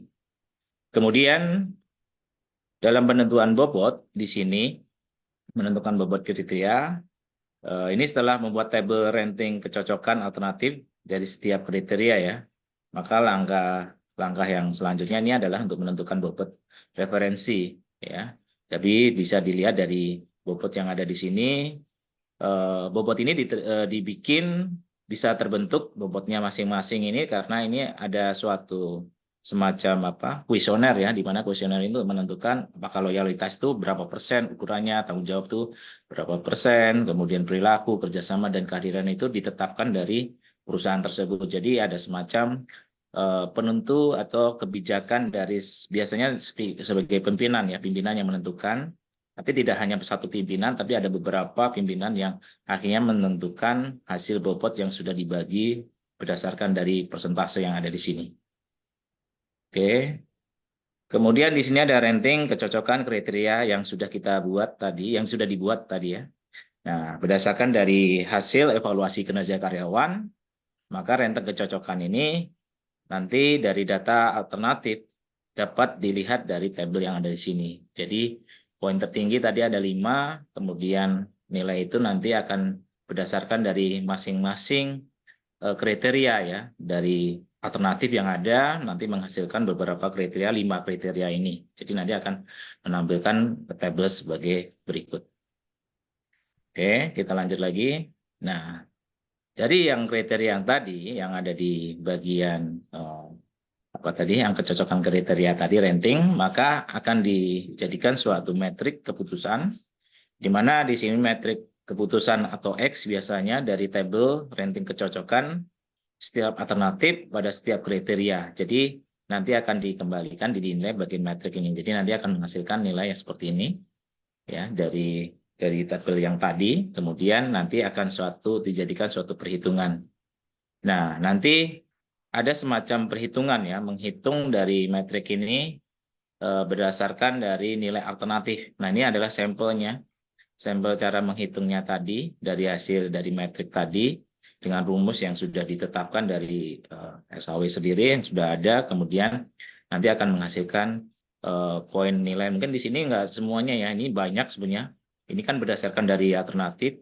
Alternatif dan berdasarkan dari yang metrik yang sudah kita bikin tadi. Makanya di sini saya potong aja sampai cuma tahap 5, tapi sebetulnya sampai 25 peserta alternatif yang ada. Oke. Kemudian dari hasil nilai yang tersini yang ada di bagian menghitung alternatif ini nanti akan menghasilkan suatu keputusan normalisasi di mana nilai tertinggi nanti akan ditetapkan berdasarkan dari poin perhitungan tadi. Nah, di sini kebetulan contoh aja ini nama alternatifnya di sini yang tertinggi adalah misalnya Yusuf Wahyudi, ini nilainya tertinggi adalah 1. Sementara tadi yang lain mungkin akan berdasarkan dari perhitungan yang ada di bagian alternatif tadi. Nah, ini adalah hasil keputusannya dari 10 besar yang ada di karyawan 25 yang dinilai. Nah, mungkin itu aja kesimpulan yang akan didapat dari hasil pengujian sistem yang dibangun. Tentunya dapat membantu mempermudah kinerja yang tadinya secara subjektif dari seorang pimpinan menentukan pilihan karena tadinya masih istilahnya berdasarkan pilihan yang ditetapkan oleh pimpinan. Sekarang dengan adanya suatu keputusan ini akan menyebabkan jadi lebih tepat ya, mempercepat prosesnya juga, kemudian mengurangi kesalahan dalam menentukan itu, dan tentunya memudahkan untuk membuat laporan yang dibutuhkan dari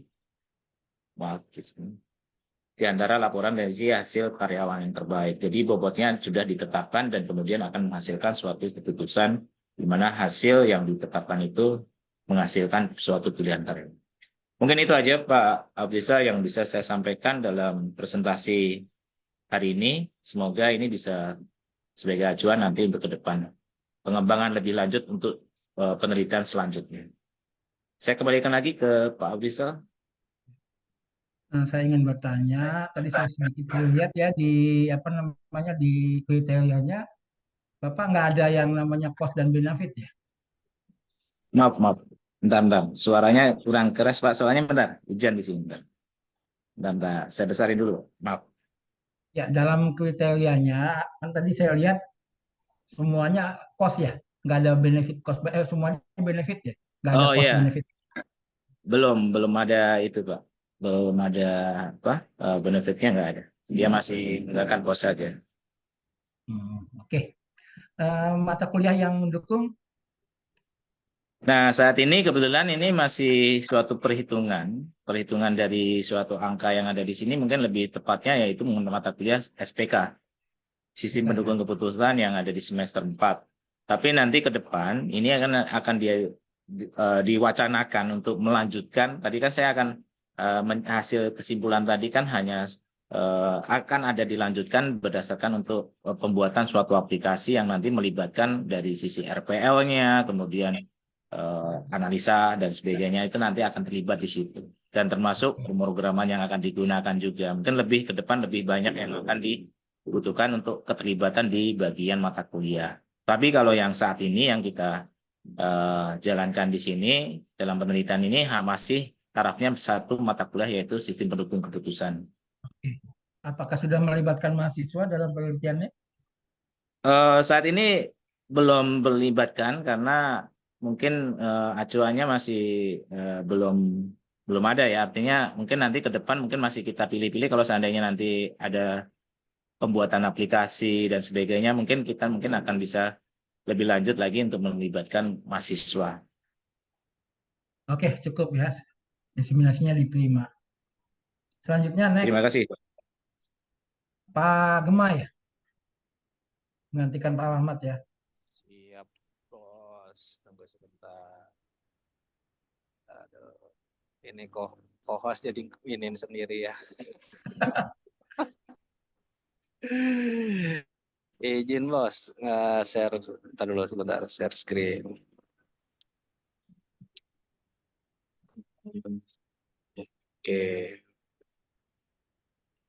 Oke, udah kelihatan semua? Udah. Langsung kesimpulan nih, selesai tuh. Oh, iya nih.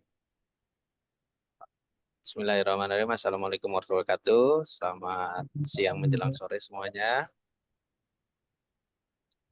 Oke, di sini saya akan mendesiminasikan terkait dengan penelitian kami ya terkait dengan implementasi di Content Management System e-commerce pada PKK Melati 4 di Desa Sawah Ciputat. Kebetulan di daerah Tangerang Selatan dengan metode Scrum. Dalam hal ini penelitian dicanangkan atau diketuai oleh Pak Rahmat, kemudian anggotanya saya sendiri dengan Kemanusiaan Persada, kemudian Pak Petrus. Dalam hal ini saya mewakili Pak Rahmat untuk mempresentasikannya. Oke, adapun agenda yang akan didesiminasikan pertama latar belakang kenapa diambil permasalahan ini, kemudian rumusan masalahnya apa, dan metodologi serta kesimpulan akhirnya nantinya. Oke, latar belakang ini karena di dalam PKK ini ya, PKK namanya ini biasanya ibu-ibu ya, Pak. Nah, ini dia belum bisa mendistribusikan atau menjual produk-produknya. Karena di dalam PKK Melati 4 ini mereka bisa menjual contoh kayak ada minuman bandrek dan lain sebagainya. Nah, itu baru door to door. Nah, dengan adanya latar belakang ini ya, kita berinisiatif, kebetulan juga ini juga tempat PKM kami gitu ya, dengan para mahasiswa di sini.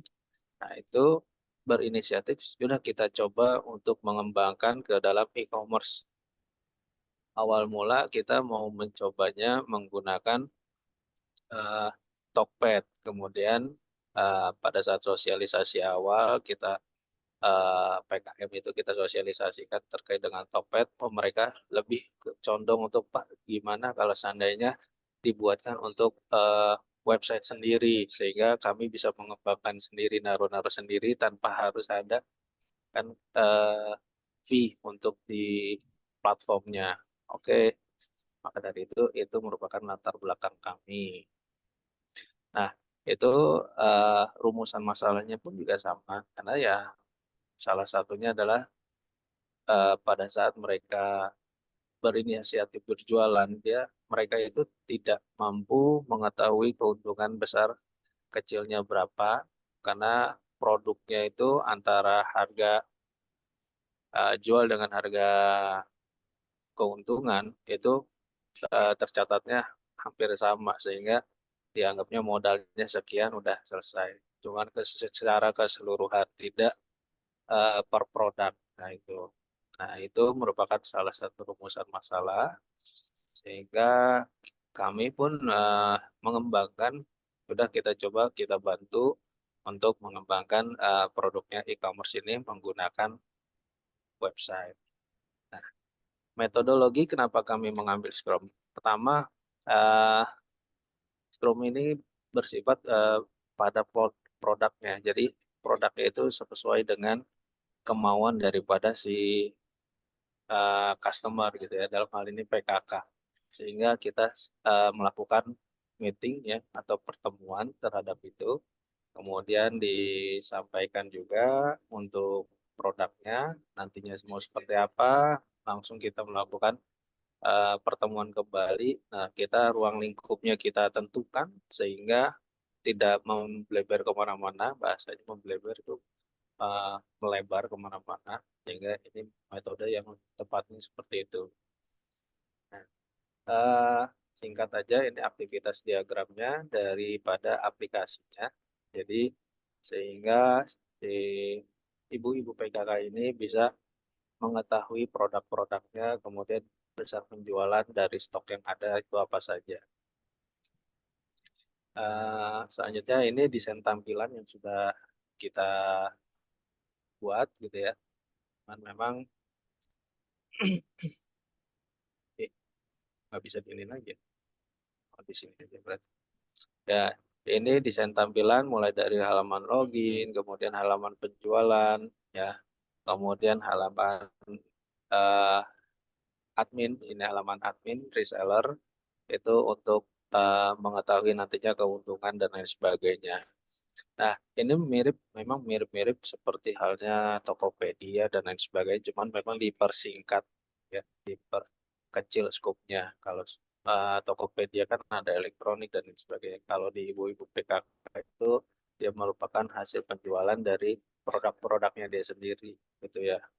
Karena di sana ada yang bisa ngejahit baju, nah makanya di sini ada baju, ya, sepatu dan lain sebagainya.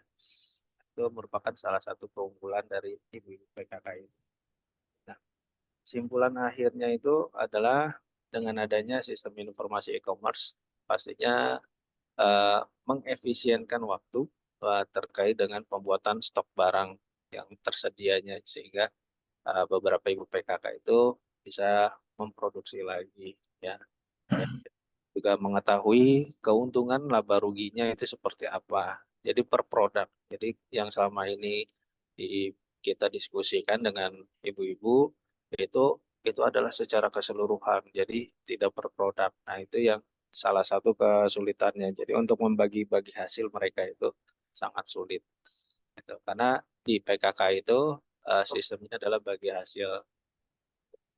Oke, kemudian ini sistem ini dibangun, ya. Yang pertama itu yaitu tadi, kemudian yang kedua itu bisa mendata berapa barang yang kira-kira terjual dalam hari ini sampai dengan misalnya 1 tahun, jelang 1 tahun. Itu ketahuan berapa sehingga kita bisa, oh kira-kira produk mana yang harus kita tingkatkan. Nah, itu balik lagi sistem ekonomi ya, di mana banyak permintaan, disitulah terkadang produk itu habis, nah, harga bisa jadi tinggi. Nah, di situ ibu-ibu PKK ini supaya tidak seperti itu. Nah, yang pastinya adalah yang ketiga itu dia bisa menyimpulkan atau bisa menyimpan data-data berupa foto dan lain sebagainya itu pada database yang tersedia, sehingga tidak perlu lagi menyimpan di handphone, karena yang selama ini door to door hanya berupa WA. Nah, itu kan kurang lebih membuat apa ya, handphone itu sedikit menjadi lambat karena beberapa produk tersebut tersimpan di handphone. Oke, itu saja Pak Afrizal. Mohon maaf ini kalau seandainya suaranya masih ada feedback dari yang lain gitu ya. Oke, sekian dari saya Pak Afrizal. Terima kasih. Ya, terima kasih. Seperti biasa, saya menanyakan mata kuliah apa yang terkait dengan penelitian yang Bapak lakukan. Oke, mata kuliah ini banyak sekali Pak Afrizal. Ada yang pertama adalah pemrograman, ada web programming 1, mungkin web programming 2, ada perancangan basis data, ada basis data 1, ya perancangan basis 1 dan 2, kemudian ada e-commerce, ya kemudian ya masih banyak lagi Pak. Itu. Nah, Apakah sudah melibatkan mahasiswa dalam penelitiannya? dalam hal ini kami melibatkan ke mahasiswa, hanya saja memang di dalam apa ya, Sintias ya Pak ya. Nah, Sintias itu kita tidak melibatkan gitu. Karena kemarin itu ada informasi ini untuk penelitian dosen, jadi mahasiswa tidak dimasukkan. Nah, itu sedikit bingung kita itu Pak. Gitu. Makanya kita nggak masukkan gitu. Ya, untuk ke depan sekarang malah diwajibkan untuk melibatkan mahasiswa dalam penelitian dosen. Oh, di Sintias itu ya Pak ya. Ya. Jadi Oke, saya rasa sekarang berarti diperbolehkan Pak. boleh tahun depan Oke. ya, masa depan. Ya, Pak. Saya rasa cukup, diseminasinya diterima. Ya, silakan lanjut. Terima kasih Pak. Bentar Pak. Saya unmute.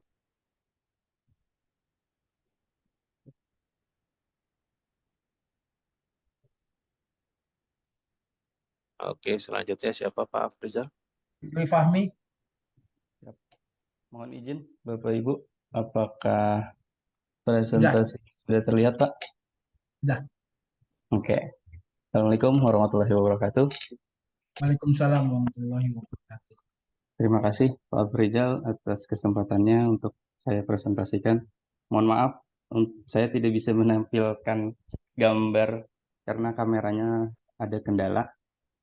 Yang terhormat Bapak Ibu dosen Program Studi Sistem Informasi Universitas Pamulang. Jadi mohon izin saya mempresentasikan diseminasi tentang implementasi media VoIP pada area remote yang berbasis menggunakan Raspberry Pi. Oke, jadi latar belakangnya karena pesatnya perkembangan jumlah komputer yang saling terhubung, yang disebut juga dengan jaringan komputer. Selanjutnya, yang memungkinkan untuk dapat saling bertukar informasi dan data, bahkan dapat saling berkomunikasi dan bertukar informasi berupa gambar atau video dengan melewatkan trafik suara melalui jaringan komputer atau biasa disebut dengan VoIP atau kepanjangannya adalah Voice over Internet Protocol. Nah, identifikasi masalahnya yang pertama, kenapa saya mengangkat penelitian tentang VoIP ini? Yang pertama adalah kurangnya infrastruktur telekomunikasi yang dibangun pada daerah-daerah terpencil atau area remote. Jadi area remote ini itu adalah daerah-daerah yang tidak mendapatkan infrastruktur jaringan ya, seperti ya daerah 3T gitu, terpencil, terluar dan juga terdalam ya, yang di dalam hutan atau juga bisa juga area remote itu di tengah laut. Terus identifikasi yang kedua adalah tidak semua kalangan mempunyai handy-talkie sebagai alat komunikasi. Jadi walaupun di area remote ternyata masyarakat juga nggak punya juga handy-talkie, jadi mereka susah untuk berkomunikasi. Yang ketiga, belum adanya pengujian yang dilakukan untuk mengetahui kualitas layanan telekomunikasi. Tujuan penelitian ini yang pertama, saya membangun layanan VoIP itu sendiri.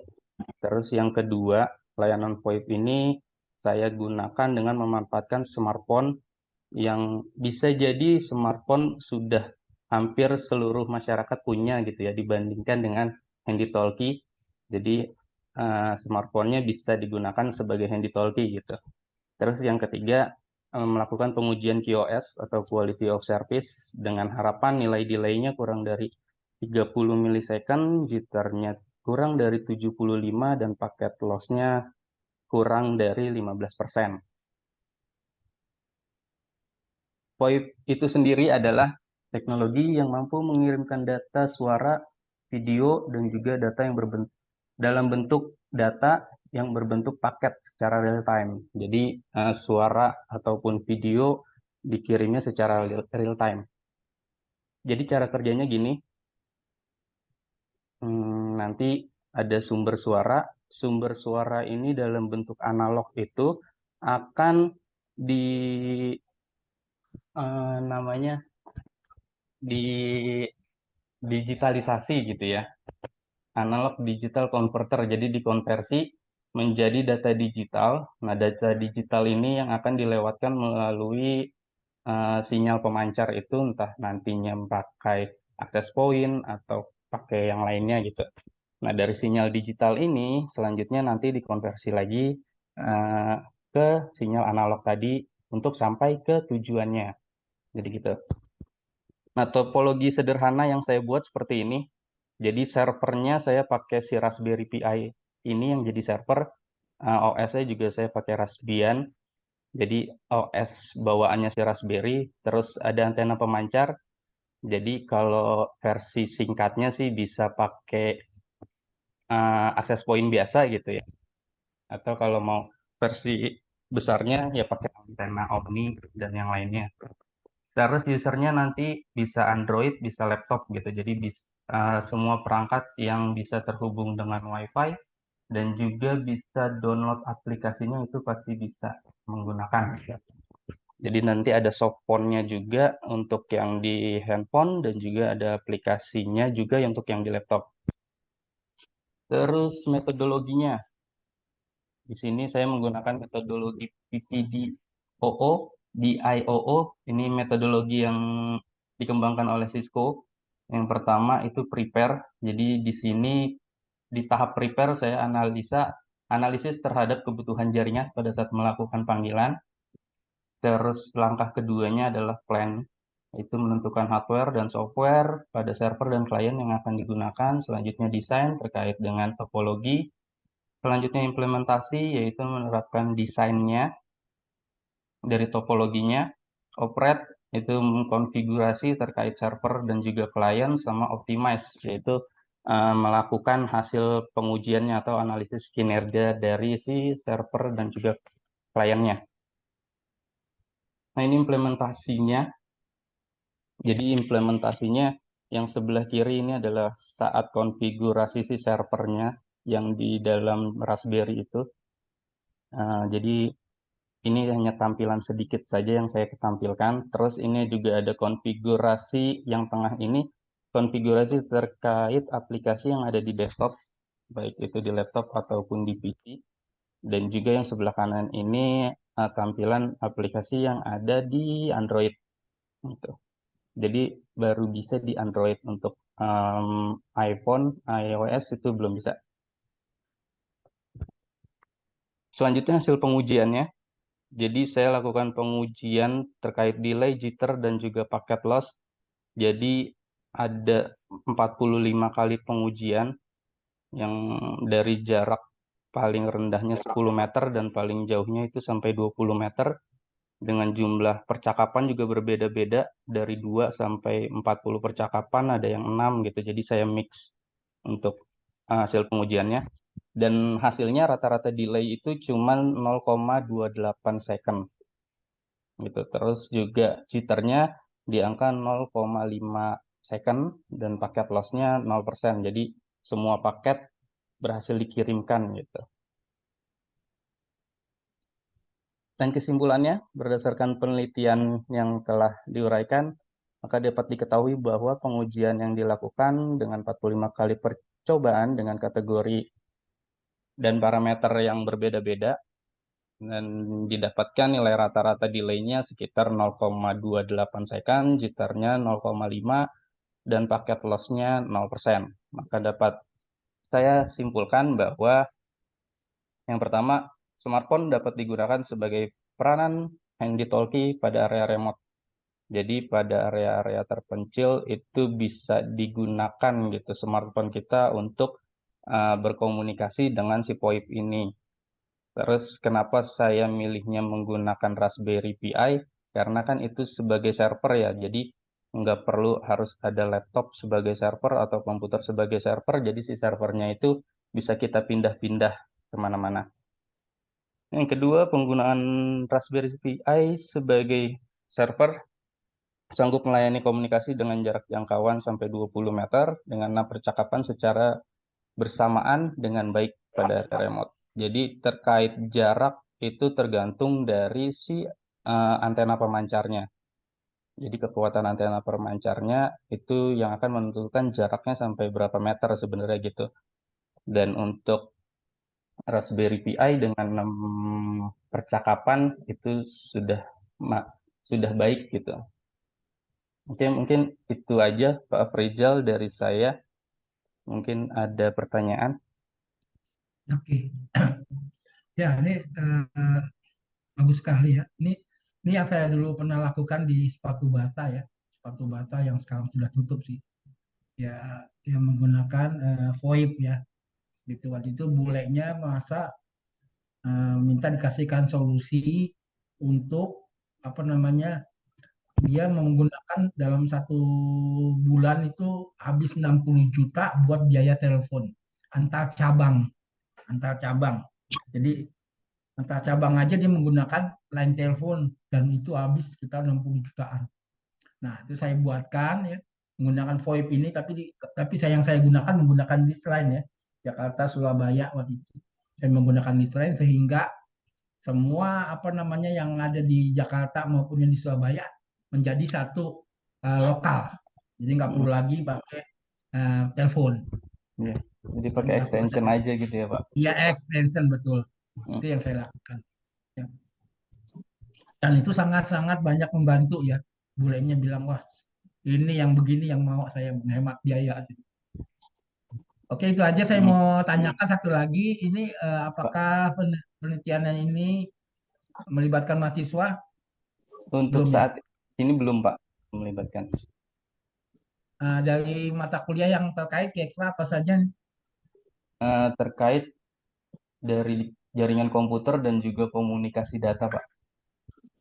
Oke ya, jaringan komputer sama komunikasi data ya. Oke, saya rasa cukup ya, diseminasinya diterima. Ya, terima kasih Pak. Oke, saya rasa untuk diseminasi penelitian, alhamdulillah sudah selesai. Ya. Ada Pak Imam. Satu lagi Tapi Pak.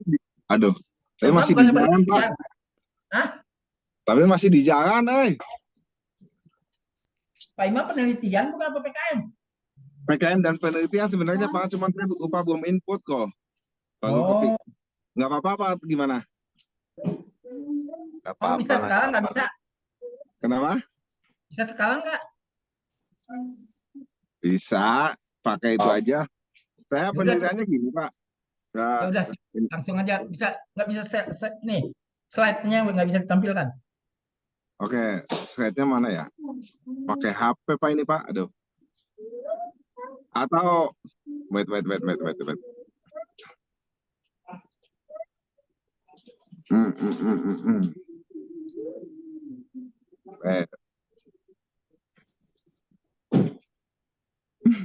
Masih di jalan gimana ya? Gimana Pak? Atau saya pakai langsung terangin aja dulu nggak apa-apa? Ya langsung terangin aja dulu nggak apa-apa. Assalamualaikum warahmatullahi wabarakatuh. Waalaikumsalam. Waalaikumsalam warahmatullahi wabarakatuh. Terima kasih sebelumnya kepada Pak Afrizal sebagai ketua dan selamat siang juga buat para teman-teman dosen. Mohon maaf sebelumnya ini saya kelupaan sama masih di jalan jadi saya sempat ketinggalan juga laptopnya. Untuk terkait penelitian saya prediksi tentang kelulusan tepat waktu di prodinya SI dengan data mining metodenya pakai KNN. Cuman kita pakai aplikasi WK Pak. Dan untuk keterlibatan mahasiswa juga saya melibatkan mahasiswa KIP semester 3, 4 yang saat ini naik ke 4 Pak. Cuman prosesnya lagi dibuat kemarin, cuman belum selesai aja Pak. Itu lagi membahas tentang perhitungan dengan matematikanya KNE-nya Pak. Terus adapun mahasiswa juga agak karena masih semester bawah, jadi data mining kan belum dapat Pak. Kita dapat data mining kan mungkin di semester 5 6 ya Pak. 5 atau 6 lah, lupa saya. Semester 6, jadi mereka juga sangat antusias sih kemarin saya kasih tahu setuju. Pendidikannya mohon maaf banget masalahnya ini tidak dibawa juga laptopnya, astagfirullah, ketinggalan Pak. Itu aja paling Pak. Nanti saya kirim semuanya ya Pak, data-datanya ya Pak. Insya Allah malam ini lah. Oke. Ketika Jadi saya sudah di rumah. ya yang terkait tadi apa aja data mining ya? Data mining Pak, iya data mining. Sama masuk ke SPK sih Pak. Sama sudah melibatkan mahasiswa ya? Iya, saya melibatkan mahasiswa Pak, ke input juga. Ya. Terima kasih Pak, itu aja. Iya, mohon maaf. Selamat sore. Sehat selalu buat semua teman-teman dosen ya. Oke. Ya, Siap Pak Imam. Warahmatullahi wabarakatuh. Waalaikumsalam warahmatullahi wabarakatuh. Ya, alhamdulillah ya. Yes. Nah, ini diseminasi penelitian dianggap sudah selesai dan semuanya diterima dengan baik ya. Ya. Selanjutnya untuk PKM gimana Pak Kris, ganti tempat atau di sini aja? Break dulu nggak Pak? Pak, break dulu Pak, sholat asar. Sholat dulu Pak, sholat asar Pak. 3 menit lagi. Yang sholat dulu silahkan, yang ini boleh gitu loh maksudnya. Saya nggak boleh Pak, ada kegiatan, harus sholat dulu. Stop dulu. Kan bisa gantian, yang sholat dulu, silakan. Iya. Maju dulu gitu. Oh ya udah ya. Oke Pak, lanjut.